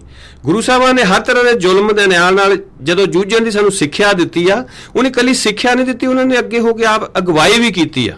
ਔਰ ਸਾਨੂੰ ਮਤਲਬ ਇੱਕ ਐਸੇ ਪੂਰਨੇ ਪਾ ਕੇ ਦੱਸੇ ਆ ਕਿ ਤੁਹਾਡੇ ਤੇ ਕਦੀ ਵੀ ਕੋਈ ਆਫਤ ਬਣ ਜਾਏ, ਅੰਦਰੂਨੀ ਜਾਂ ਬੈਰੂਨੀ, ਅੰਦਰਲੀ ਜਾਂ ਬਾਹਰਲੀ, ਕੋਈ ਸਮੱਸਿਆ ਆਉਂਦੀ ਆ, ਤੁਹਾਡੇ ਵਿੱਚ ਉਹ ਜੁਰਤ ਤੇ ਜਮਾਲ ਜਿਹੜੀ ਆ ਉਹ ਹਮੇਸ਼ਾ ਹੀ ਜਗਦੀ ਰਹਿਣੀ ਚਾਹੀਦੀ, ਉਹ ਜੋਤ ਜਿਹੜੀ ਆ, ਤਾਂ ਕਿ ਤੁਸੀਂ ਅੰਦਰਲੀ ਬੁਰਾਈ ਨਾਲ ਤੇ ਬਾਹਰਲੇ ਬੈਰੀ ਨਾਲ ਦੋ ਹੱਥ ਕਰ ਸਕੋ। ਬਹੁਤੀ ਵਾਰੀ ਜਿਹੜਾ ਆਪਾਂ ਇਹ ਲਫ਼ਜ਼ ਪਾ ਦਿੰਦੇ ਖਾਲਸਾ ਸੋ ਜੋ ਕਰੇ ਨਿਤ ਜੰਗ, ਖਾਲਸਾ ਸੋ ਜੋ ਚੜੇ ਤੁਰੰਗ, ਲੋਕ ਸਮਝਦੇ ਵੀ ਸ਼ਾਇਦ ਇਹ ਜੰਗ ਯੁੱਧ ਕਰਨ ਲਈ ਖਾਲਸਾ ਪੈਦਾ ਕੀਤਾ ਗਿਆ, ਲੇਕਿਨ ਇਹਨਾਂ ਜਿਹੜੀਆਂ ਪੰਕਤੀਆਂ ਦੇ ਜਿਹੜੇ ਅੰਤਰੀਵ ਭਾਵ ਨੇ, ਹੁਣ ਜੇ ਨਿਤ ਜੰਗ ਦੀ ਗੱਲ ਆਪਾਂ ਕਰਨੀ ਆ ਤੇ ਨਿਤ ਦੁਸ਼ਮਣ ਵੀ ਚਾਹੀਦਾ। ਨਿਤ ਦੀ ਜੰਗ, ਹੁਣ ਜੇ ਨਿਤ ਦਾ ਕੋਈ ਦੁਸ਼ਮਣ ਨਹੀਂ ਤਾਂ ਨਿਤ ਦੀ ਜੰਗ ਕਿੱਦਾਂ ਕਰਾਂਗੇ? ਜਿਹੜੇ ਬਾਹਰਲੇ ਦੁਸ਼ਮਣ ਆ ਉਹ ਕਦੀ ਕਦਾਈ ਮੌਕੇ ਬਣਦੇ ਆ, ਲੇਕਿਨ ਜਿਹੜਾ ਅੰਦਰ ਆ ਸਾਡਾ ਬੁਰਾਈ ਸਿਰ ਜਿਹੜੇ ਅੰਦਰ ਆ, ਜਨਮ ਕੀ ਇਸ ਮਨ ਕੋ ਮੈਲ ਲਾਗੀ, ਕਾਲਾ ਹੋਇਆ ਸਿਆ, ਉਹ ਸਿਆਹੀ ਨੂੰ ਜਿਹੜਾ ਜੂਝਣਾ ਆ, ਸਿਆਹੀ ਨਾਲ ਜਿਹੜਾ ਲੜਨਾ ਆ, ਉਹ ਭਾਵ ਹੈ ਗੁਰੂ ਸਾਹਿਬ ਦਾ। ਔਰ ਦੂਸਰੀਆਂ ਪੰਕਤੀਆਂ ਗੁਰੂ ਗੋਬਿੰਦ ਸਿੰਘ ਦੀਆਂ ਇਸੇ ਤਰ੍ਹਾਂ ਹੀ ਦਸਮ ਗ੍ਰੰਥ ਵਿੱਚ ਉਹ ਦੱਸਦੇ ਨੇ ਕਿ ਧੰਨ ਜੀਓ ਤਹਿ ਕੋ ਜਗ ਮੇ, ਮੁਖ ਤੇ ਹਰ ਚਿੱਤ ਮੇ ਜੁੱਧ ਵਿਚਾਰੇ। ਇਹਨਾਂ ਪੰਕਤੀਆਂ ਦੇ ਨਾਲ ਲੜਾ ਕੇ ਜਦੋਂ ਪੜ੍ਹੋ ਖਾਲਸਾ ਸੋ ਜੋ ਕਰੇ ਨੇ ਤੇ ਜੰਗ, ਤੇ ਸਾਰੀ ਜਿਹੜੀ ਰਮਜ ਆ ਉਹਦੀ ਸਮਝ ਪੈ ਜਾਂਦੀ ਆ। ਸੋ ਇਸੇ ਤਰ੍ਹਾਂ ਜਿਵੇਂ ਗੁਰੂ ਅਰਜਨ ਦੇਵ ਦੇ ਸਮੇਂ ਤੱਕ ਜਿਹੜੀ ਅੰਦਰੂਨੀ ਤਾਕਤ ਸੀਗੀ, ਅੰਦਰੀ ਜਿਹੜੀ ਲੜਾਈ ਬੁਰਾਈ ਨਾਲ ਲੜਨ ਦੀ ਸੀਗੀ, ਉਹਦੀ ਐ ਸਿਖਰ ਤੱਕ ਪੁਜਾ ਦਿੱਤੀ ਸੀ ਉਹਨਾਂ ਨੇ। ਉਹਨਾਂ ਨੂੰ ਪਤਾ ਸੀ ਕਿ ਹੁਣ ਜਿਹੜੇ ਸਿੱਖਿਆ ਅੰਦਰੋਂ ਇਹ ਬੜੇ ਪਰਪੱਕ ਜੁਰਤ ਦੇ ਮਾਲਕ ਹੋ ਗਏ, ਹੁਣ ਬਾਹਰਲੀ ਜਿਹੜੀ ਸੰਘਰਸ਼ ਆ ਹੁਣ ਸ਼ੁਰੂ ਹੋਣਾ ਆ। ਔਰ ਉਹਨਾਂ ਨੇ ਆਪਣੇ ਸ਼ਹੀਦੀ ਤੋਂ ਪਹਿਲਾਂ, ਸ਼ਹਾਦਤ ਤੋਂ ਪਹਿਲਾਂ ਹੀ, ਇਹ ਨੁਕਤਾ ਬੜਾ ਨੋਟ ਕਰਨ ਵਾਲਾ ਆ ਕਿ ਆਪਣੇ ਪੁੱਤਰ ਸ੍ਰੀ ਗੁਰੂ ਹਰਗੋਬਿੰਦ ਸਾਹਿਬ ਜੀ ਨੂੰ ਸ਼ਸਤਰ ਵਿਦਿਆ ਤੇ ਘੋੜ ਸਵਾਰੀ ਦੀ ਜਿਹੜੀ ਸਿਖਲਾਈ ਸੀ, ਜੰਗ ਯੁੱਧ ਦੀ ਤਿਆਰੀ ਸੀ, ਸਿਖਲਾਈ ਸੀ, ਉਹ ਦੇਣੀ ਬਾਬਾ ਬੁੱਢਾ ਜੀ ਦੀ ਦੇਖ ਰੇਖ ਵਿੱਚ ਸ਼ੁਰੂ ਕਰ ਦਿੱਤੀ ਸੀ। ਇਹ ਨਹੀਂ ਕਿ ਗੁਰੂ ਅਰਜਨ ਦੇਵ ਜੀ ਸ਼ਹਾਦਤ ਹੋਈ ਤਾਂ ਫਿਰ ਗੁਰੂ ਹਰਗੋਬਿੰਦ ਸਾਹਿਬ ਨੂੰ ਖਿਆਲ ਆਇਆ ਵੀ ਅਸੀਂ ਗੱਤਕੇ ਖੇਲੀਏ ਜਾਂ ਤਲਵਾਰ ਚਲਾਉਣੀ ਵੀ ਸਿੱਖੀਏ ਜਾਂ ਘੋੜ ਸਵਾਰੀ ਵੀ ਸਿੱਖੀਏ। ਨਹੀਂ, ਗੁਰੂ ਅਰਜਨ ਦੇਵ ਜੀ ਉਹਨਾਂ ਨੂੰ ਹੀ ਕਾਬਲ ਤੇ ਨਿਪੁੰਨ ਬਣਾ ਗਏ ਸੀ। ਆਮ ਤੌਰ ਤੇ ਆਹੀ ਖਿਆਲ ਦਿੱਤਾ ਜਾਂਦਾ ਆ ਵੀ ਜਦੋਂ ਗੁਰੂ ਅਰਜਨ ਦੇਵ ਜੀ ਦੀ ਸ਼ਹਾਦਤ ਹੋਈ ਆ, ਫਿਰ ਗੁਰੂ ਹਰਗੋਬਿੰਦ ਸਾਹਿਬ ਜੀ ਨੇ ਕਿਹਾ ਦੈਟਸ ਇਟ, ਹੁਣ ਨਾ ਏਦਾਂ ਗੱਲ ਨਹੀਂ ਬਣਨੀ ਆ, ਹੁਣ ਜੀ ਸਾਨੂੰ ਕਿਰਪਾਨ ਚੱਕਣੀ ਪੈਣੀ ਆ। ਫਿਰ ਉਹਨੇ ਮੀਰੀ ਪੀਰੀ ਦਾ ਸੰਕਲਪ ਲਿਆ ਆ। ਪਰ ਐਕਚੁਅਲੀ ਗੱਲ ਤਾਂ ਆਹ ਆ ਵੀ ਪਾਤਸ਼ਾਹ ਗੁਰੂ ਪਾਤਸ਼ਾਹ ਜੀ ਨੇ ਠੀਕ, ਪਰ ਇਹ ਜਿਹੜਾ ਸੰਕਲਪ ਸੀ, ਇਹ ਜਿਹੜਾ ਇੱਕ ਵਿਕਾਸ ਹੁੰਦਾ ਆ ਰਿਹਾ ਸੀ, ਉਹਦਾ ਹੀ ਇੱਕ ਇਹ ਕੜੀ ਸੀ। ਹਾਂਜੀ, ਲੇਕਿਨ ਜਿਹੜਾ ਕਹਿ ਵੀ ਸ਼ਸਤਰ ਅਭਿਆਸ ਜਿਹੜਾ ਸੀ ਉਹ ਪਹਿਲਾਂ ਹੀ ਸ਼ੁਰੂ ਬਚਪਨ ਤੋਂ ਕੀਤਾ ਗਿਆ ਸੀਗਾ ਗੁਰੂ ਹਰਗੋਬਿੰਦ ਸਾਹਿਬ ਜੀ ਦਾ। ਹਾਂਜੀ ਹਾਂਜੀ। ਤਾਂ ਕਹਿੰਦਾ ਪਿਆ ਵੀ ਜਿਹੜੇ ਪੰਜਵੇਂ ਪਾਤਸ਼ਾਹ ਸੀਗੇ, ਉਹਨਾਂ ਦੀ ਸ਼ਹਾਦਤ ਤੋਂ ਪਹਿਲਾਂ, ਜਿੱਦਾਂ ਤੁਸੀਂ ਕਿਹਾ, ਉਹਨਾਂ ਦੀ ਤਾਲੀਮ ਸ਼ੁਰੂ ਹੋ ਚੁੱਕੀ ਸੀ। ਬਿਲਕੁਲ। ਔਰ ਇਸੇ ਤਰ੍ਹਾਂ ਹੀ ਗੁਰੂ ਗੋਬਿੰਦ ਸਿੰਘ ਜੀ ਮਹਾਰਾਜ ਨੇ ਵੀ ਆਨੰਦਪੁਰ ਸਾਹਿਬ ਦੇ ਵਿੱਚ, ਜਿੱਥੇ ਉਹਨਾਂ ਨੇ ਆਪਣਾ ਅਧਿਆਤਮਿਕ ਕੇਂਦਰ ਬਣਾਇਆ, ਵਿਦਿਅਕ ਕੇਂਦਰ ਸਥਾਪਿਤ ਕੀਤਾ, ਨਾਲ ਹੀ ਯੁੱਧ ਕਲਾ ਕੇਂਦਰ ਵੀ ਸਥਾਪਿਤ ਕੀਤਾ, ਤਾਂ ਕਿ ਖਾਲਸੇ ਨੂੰ ਆਉਣ ਵਾਲੇ ਸਮੇਂ ਵਿੱਚ ਪੂਰਾ ਨਿਪੁੰਨ ਸੰਤ ਸਿਪਾਹੀ ਜਿਹੜਾ ਆ, ਨਾ ਉਹ ਸੰਤ ਪੁਣੇ ਵਿੱਚ ਕਮੀ ਰਹੇ, ਨਾ ਸਿਪਾਹੀ ਪੁਣੇ ਵਿੱਚ ਕਮੀ ਰਹੇ। ਔਰ ਦੂਸਰੀ ਜਿਹੜੀ ਬਹੁਤ ਇੱਕ ਅਹਿਮ ਗੱਲ ਆ, ਬੜੀ ਮਹਾਨ ਗੱਲ ਆ, ਉਹ ਇਹ ਆ ਕਿ ਉਹਨਾਂ ਨੇ ਆਪਣੇ ਜੀਵਨ ਵਿੱਚ, ਖਾਲਸੇ ਨੇ ਜਾਂ ਗੁਰੂ ਸਾਹਿਬਾਨ ਨੇ, ਕਿਸੇ ਤੇ ਜਾ ਕੇ ਖੁਦ ਹਮਲਾ ਨਹੀਂ ਕੀਤਾ, ਕਿਸੇ ਦੀ ਜਾਇਦਾਦ ਲੁੱਟਣ ਨੂੰ, ਕਿਸੇ ਦਾ ਰਾਜ ਭਾਗ ਖੋਹਣ ਨੂੰ, ਲੇਕਿਨ ਸਿਰ ਪਈਆਂ ਲੜਾਈਆਂ ਲੜੀਆਂ ਔਰ ਜਿੱਤੀਆਂ। ਔਰ ਇਹਦਾ ਬੜੀ ਸਪਸ਼ਟਤਾ ਦੇ ਨਾਲ ਜ਼ਫਰਨਾਮੇ ਵਿੱਚ ਔਰੰਗਜ਼ੇਬ ਨੂੰ ਗੁਰੂ ਗੋਬਿੰਦ ਸਿੰਘ ਜੀ ਮਹਾਰਾਜ ਨੇ ਜ਼ਿਕਰ ਕੀਤਾ। ਉਹ ਕਹਿੰਦੇ ਕਿ ਸਾਡਾ ਕੋਈ ਜੰਗਾਂ ਜੁੱਧਾਂ ਕਰਨਾ ਸ਼ੌਕ ਨਹੀਂ ਸੀ, ਪਰ ਤੁਸੀਂ ਹਟਦੇ ਨਹੀਂ, ਤੁਸੀਂ ਮਤਲਬ ਜਿਹੜੇ ਸੱਚ ਦੇ ਮਾਰਗ ਤੇ ਚੱਲਣ ਵਾਲੇ ਆ, ਉਹਨਾਂ ਦੇ ਕਦਮਾਂ ਦੇ ਵਿੱਚ ਥਾਂ ਥਾਂ ਤੁਸੀਂ ਰੋੜੇ ਟਿਕਾਉਂਦੇ ਆ, ਤੇ ਸਾਨੂੰ ਉਹ ਰੋੜਿਆਂ ਨੂੰ ਸਾਫ਼ ਕਰਨ ਲਈ ਕੁਛ ਨਾ ਕੁਛ ਸੰਘਰਸ਼ ਵੀ ਕਰਨਾ ਹੀ ਪੈਣਾ ਸੀ, ਔਰ ਕਰਨਾ ਪਿਆ, ਔਰ ਅਸੀਂ ਕੀਤਾ। ਔਰ ਫਾਰਸੀ ਦੇ ਵਿੱਚ ਉਹਨੇ ਬੜਾ ਸਪਸ਼ਟ ਲਿਖਿਆ, ਬਾਲਾਚਾਰਗੀ ਦਰਮਿਆਂ ਆਮਦਮ, ਵੀ ਅਸੀਂ ਲਾਚਾਰਗੀ ਦੇ ਵਿੱਚ ਦਰਮਿਆਨ ਆ ਗਏ ਸੀ, ਸਾਨੂੰ ਕੋਈ ਪਤਾ ਹੀ ਨਹੀਂ ਸੀਗਾ ਵੀ ਅਸੀਂ ਇਹ ਜੰਗਾਂ ਜੁੱਧਾਂ ਕਰਨੀਆਂ ਚਾਹੁੰਦੇ ਆ ਕਿ ਨਹੀਂ। ਇੱਕ ਲਾਚਾਰਗੀ ਸੀ ਸਾਡੀ, ਸਾਨੂੰ ਕੋਈ ਚਾਰਾ ਹੀ ਨਹੀਂ ਛੱਡਿਆ ਤੁਸੀਂ ਕਿ ਅਸੀਂ ਇਹ ਤਲਵਾਰ ਤੀਰ ਲੈ ਕੇ ਮੈਦਾਨ ਵਿੱਚ ਉਤਰ ਆਈਏ। ਬਾਲਾਚਾਰਗੀ ਦਰਮਿਆਂ ਆਮਦਮ, ਬਾ ਤਦਬੀਰੋ ਤੀਰੋ ਤਫੰਗ ਆਮਦਮ। ਫਿਰ ਕਹਿੰਦੇ ਜਦੋਂ ਸਾਡੇ ਕੋਲ ਕੋਈ ਚਾਰਾ ਨਹੀਂ ਰਿਹਾ ਤੇ ਫਿਰ ਅਸੀਂ ਤੀਰ ਤੇ ਤਲਵਾਰ ਦੇ ਉੱਤੇ ਆਉਣਾ, ਉਹਨੂੰ ਹੱਥ ਪਾਉਣਾ ਜਾਇਜ਼ ਸਮਝਿਆ। ਔਰ ਅਗਲਾ ਸ਼ੇਰ ਜਿਹੜਾ ਜ਼ਫਰਨਾਮੇ ਵਿੱਚ ਆ ਉਹ ਗੁਰੂ ਗੋਬਿੰਦ ਸਿੰਘ ਜੀ ਦੀ ਪਿਕਚਰ ਆਮ ਘਰਾਂ ਵਿੱਚ ਜੋ ਲੱਗੀ ਹੋਈ ਆ ਉਹਦੇ ਥੱਲੇ ਅਸੀਂ ਪੜ੍ਹ ਸਕਦੇ ਹਾਂ। ਪੰਜਾਬੀ ਦੇ ਵਿੱਚ ਲਿਖਿਆ ਹੋਇਆ ਹੈ, ਬੇਸ਼ੱਕ ਫਾਰਸੀ ਦਾ ਹੀ। ਉਹ ਫਿਰ ਪਹਿਲੀਆਂ ਲਾਈਨਾਂ 'ਚ ਬੜਾ ਸਪਸ਼ਟ ਕਰਦੇ ਔਰੰਗਜ਼ੇਬ ਨੂੰ ਵੀ ਬਲਾਚਾਰਗੀ ਦਰਮਿਆਂ ਆਮਦਮ ਬ ਤਦਬੀਰੋ ਤੀਰੋ ਤੁਫੰਗ ਆਮਦਮ ਚੂੰਕਾਰ ਅਜ਼ ਹਮਾ ਹੀ ਲੇਤ ਦਰਗੁਜਸ਼ਤ ਹਲਾਲ ਅਸਤ ਬੁਰਦਨ ਬਾ ਸ਼ਮਸ਼ੀਰ ਦਸਤ। ਕਹਿੰਦੇ ਜਦੋਂ ਤੁਹਾਡੇ ਸਾਰੇ ਹੀਲੇ ਵਹੀਲੇ ਸੁਲ੍ਹਾ ਸਫਾਈ ਦੇ ਬੈਠ ਕੇ ਗੱਲ ਕਰਨੇ ਦੇ ਸੁਨੇਹੇ ਭੇਜ ਕੇ ਦੂਤ ਭੇਜ ਕੇ ਤੁਹਾਡਾ ਕੋਈ ਸੁਣਵਾਈ ਨਹੀਂ, ਤੁਹਾਡੇ ਨਾਲ ਕੋਈ ਗੱਲ ਹੀ ਨਹੀਂ ਕਰਕੇ ਰਾਜੀ, ਤੁਹਾਡੇ ਨਾਲ ਕੋਈ ਫੈਸਲਾ ਕਰਨ ਗੱਲ ਹੀ ਨਹੀਂ ਕਰਦਾ, ਤੇ ਫਿਰ ਤੁਹਾਡਾ ਇਹ ਹੱਕ ਬਣ ਜਾਂਦਾ ਕਿ ਤੁਸੀਂ ਤਲਵਾਰ ਨੂੰ ਹੱਥ ਪਾਓ ਤੇ ਖੰਡਾ ਖੜਕਾਓ। ਅੱਛਾ, ਇੱਕ ਹੋਰ ਬੜੀ ਗੱਲ ਗੁਰਦੀਪ ਸਿੰਘ ਇੱਥੇ ਧਿਆਨ ਮੰਗਦੀ ਆ। ਹਾਂਜੀ, ਇਹ ਜਿਹੜਾ ਸ਼ੇਰ ਹੈ ਨਾ ਕਿ ਚੂੰਕਾਰ ਐਜ਼ ਹਮਾ ਹੀ ਲੇਤ ਦਰਗੁਜਸ਼ਤ ਹਲਾਲ ਅਸਤ ਬੁਰਦਨ ਬਾ ਸ਼ਮਸ਼ੀਰ ਦਸਤ, ਈਰਾਨ ਦਾ ਸੂਫੀ ਸੰਤ ਸ਼ੇਖ ਸਾਦੀ ਹੋਇਆ। ਹਾਂਜੀ, ਔਰ ਗੁਰੂ ਸਾਹਿਬਾਨ ਤੋਂ ਕਈ 100 ਸਾਲ ਪਹਿਲਾਂ ਹੋਇਆ ਜੀ। ਔਰ ਉਹਦੇ ਦੀਵਾਨ ਦੇ ਵਿੱਚ ਵੀ ਮਿਲਦਾ, ਉਹਦੀਆਂ 2 ਕਿਤਾਬਾਂ ਨੇ, ਗੁਲਿਸਤਾਨ ਤੇ ਬੋਸਤਾਨ। ਮੈਂ ਜਦੋਂ ਉੱਥੇ ਈਰਾਨ 'ਚ ਅਸੀਂ ਰਹਿੰਦੇ ਸੀ ਨਾ, ਤੇ ਉੱਥੇ ਇੱਕ ਬਜ਼ੁਰਗ ਹੁੰਦਾ ਸੀ ਇਰਾਨੀ, ਤੇ ਉਹਨਾਂ ਮੈਨੂੰ ਬੜਾ ਸ਼ੌਕ ਸੀ ਉਹਨਾਂ ਦੇ ਆਪਣੇ ਕਲਾਮ ਸੁਣਨਾ ਤੇ ਉਹਦੇ ਅਰਥ ਸਿੱਖਣੇ ਉਹਨਾਂ ਤੋਂ। ਹਾਫਿਜ਼ ਦਾ ਕਲਾਮ, ਮੌਲਾਨਾ ਰੂਮੀ ਦਾ, ਫਿਰ ਆਪਣੇ ਸ਼ੇਖ ਸਾਦੀ ਸਾਹਿਬ ਤੇ ਫਿਰਦੌਸੀ। ਤੇ ਜਦੋਂ ਉਹਨੇ ਮੈਨੂੰ ਇਹ ਗੱਲ ਕਹੀ ਵੀ ਸਾਡੇ ਸ਼ੇਖ ਸਾਦੀ ਹੁਣਾਂ ਨੇ ਆਹ ਗੱਲ ਕਹੀ ਆ, ਮੈਂ ਕਿਹਾ ਨਹੀਂ ਤੂੰ ਝੂਠ ਬੋਲਦਾ, ਸਾਡੇ ਗੁਰੂ ਗੋਬਿੰਦ ਸਿੰਘ ਜੀ ਮਹਾਰਾਜ ਨੇ ਇਹ ਗੱਲ ਕਹੀ ਆ। ਹੁਣ ਫਿਰ ਮੈਂ ਉੱਥੇ ਸਾਡੇ ਖਾਲਸੇ ਰਹਿੰਦੇ ਆ, ਬੜਾ ਸੋਹਣਾ ਗੁਰਦੁਆਰਾ ਤਹਿਰਾਨ ਦੇ ਵਿੱਚ ਸੰਗਮਰਮਰ ਦਾ। ਹਾਂਜੀ, ਤੇ ਉਹਨਾਂ ਦੇ ਨਾਲ ਜੋ ਉੱਥੇ ਸਰਦਾਰ ਮੱਖਣ ਸਿੰਘ ਹੁਣੀ ਹੁੰਦੇ ਸੀ, ਤੇ ਫਿਰ ਮੈਂ ਉਹਨਾਂ ਨਾਲ ਗੱਲ ਕੀਤੀ। ਉਹ ਕਹਿੰਦੇ ਵੀ ਨਹੀਂ, ਇਹ ਬੇਸ਼ੱਕ ਆਪਣੇ ਸ਼ੇਖ ਸਾਦੀ ਦੇ ਕਲਾਮ ਵਿੱਚ ਵੀ ਇਹ ਲਾਈਨਾਂ ਹੂਬਹੂ ਹੈਗੀਆਂ ਨੇ, ਪਰ ਗੁਰੂ ਸਾਹਿਬ ਨੇ ਵੀ ਇਹ ਵਰਤੀਆਂ ਨੇ। ਉਹ ਕਹਿੰਦਾ ਵੀ ਇਹ ਮਤਲਬ ਇਹ ਨਹੀਂ ਵੀ ਕਿਸੇ ਦੀ ਨਕਲ ਕੀਤੀ ਹੈ ਜਾਂ ਚੋਰੀ ਕੀਤੀ ਹੁੰਦੀ ਕੋਈ ਗੱਲ ਇਹ ਹੁੰਦੀ ਵੀ 100 ਸਿਆਣਿਆਂ ਇੱਕੋ ਮਤ। ਬਿਲਕੁਲ। ਜੇ ਕੋਈ ਨਾਰਥ ਪੋਲ ਤੇ ਬੈਠਾ ਸੱਚ ਬੋਲਦਾ ਤੇ ਸਾਊਥ ਪੋਲ ਤੇ ਬੇਸ਼ੱਕ ਉਹਦਾ ਕੰਟੈਕਟ ਉਹਨਾਂ ਹੈਗਾ ਜਾਂ ਹੈ ਨਹੀਂ, ਲੇਕਿਨ ਜੇ ਉਹ ਸੱਚ ਨਾਲ ਜੁੜਿਆ ਤਾਂ ਉਹੀ ਜ਼ੁਬਾਨ ਚੋਂ ਨਿਕਲੇਗਾ ਜੋ ਸੱਚ ਹੈ। ਬਿਲਕੁਲ। ਹੁਣ ਜੇ ਇੱਕ ਬੰਦਾ ਕਹਿੰਦਾ ਵੀ ਸੂਰਜ ਤੋਂ ਰੋਸ਼ਨੀ ਮਿਲ ਰਹੀ ਆ ਧਰਤੀ ਨੂੰ, ਬਿਲਕੁਲ, ਤੇ ਥੱਲੇ ਸਾਊਥ ਪੋਲ ਤੇ ਕਹਿੰਦਾ ਵੀ ਸੂਰਜ ਤੋਂ ਰੋਸ਼ਨੀ ਮਿਲ ਰਹੀ ਆ ਧਰਤੀ ਨੂੰ, ਇਹ ਕੋਈ ਉਹਦੀ ਨਕਲ ਜਾਂ ਕਾਪੀ ਨਹੀਂ, ਇਹ ਸੱਚ ਆ। ਸੱਚ ਆ। ਔਰ ਇੱਥੋਂ ਹੀ ਸੱਚ ਦੀ ਜਿਹੜੀ ਇਹ ਕਸਵਟ ਪਰਖ ਹੋ ਜਾਂਦੀ ਵੀ ਇਹ ਸੱਚ ਆ। ਹਾਂਜੀ। ਔਰ ਇੱਕ ਹੋਰ ਮੈਂ ਸਾਂਝਾ ਕਰ ਲਈ ਗੱਲ ਵੀ ਜਦੋਂ ਇੱਕ ਹੋਰ ਸ਼ੇਰ ਆ, ਉਹ ਫਿਰਦੌਸੀ ਦੇ ਸ਼ਾਇਰ, ਫਿਰਦੌਸੀ ਨਾਮਾ ਉਹਦਾ, ਸ਼ਾਹਨਾਮਾ ਫਿਰਦੌਸੀ ਦਾ ਲਿਖਿਆ ਆ। ਉਹਦੇ ਵਿੱਚ ਆ ਕਿ ਚੀ ਖੁਸ਼ ਗੋਫ ਫਿਰਦੌਸੀਏ ਖੁਸ਼ਤਰ ਜ਼ੁਬਾਨ ਕਿ ਜੂਦੀ ਬਬਦ ਕਾਰੇ ਆਹਰ ਮਨਾ। ਇਹਦਾ ਮਤਲਬ ਬਣਦਾ ਕਿ ਜਿਹੜਾ ਕਾਲੀ ਆ ਇਹ ਕੰਮ ਸ਼ੈਤਾਨ ਦਾ ਆ। ਔਰ ਇਹ ਸ਼ੇਰ ਵੀ ਥੋੜੇ ਜਿਹੇ ਫਰਕ ਨਾਲ ਜ਼ਫਰਨਾਮੇ ਦੇ ਵਿੱਚ ਹੈ ਇਹੀ ਖਿਆਲ। ਤੇ ਜੇ ਹੁਣ ਕੋਈ ਬੰਦਾ ਕਹੇ ਵੀ ਉਧਰੋਂ ਇਧਰੋਂ ਆ ਤਾਂ ਉਹ ਗੱਲ ਨਹੀਂ ਹੁੰਦੀ। ਗੱਲ ਇਹ ਹੁੰਦੀ ਆ ਵੀ ਜਿਹੜੀ ਅਸਲੀਅਤ ਆ, ਜਿਹੜਾ ਸੱਚ ਆ, ਉਹ ਸੱਚ ਹੀ ਆ, ਚਾਹੇ ਕਿਸੇ ਨੇ ਬੋਲਿਆ ਹੋ ਜਾਂ ਕਿੰਨੇ ਹਜ਼ਾਰ ਸਾਲ ਪਹਿਲਾਂ ਬੋਲਿਆ ਜਾਂ ਆਉਣ ਵਾਲੇ ਕਿੰਨੇ ਹਜ਼ਾਰ ਸਾਲ ਬਾਅਦ ਕੋਈ ਬੋਲੇਗਾ ਸੱਚ ਨਾਲ ਜੁੜ ਕੇ।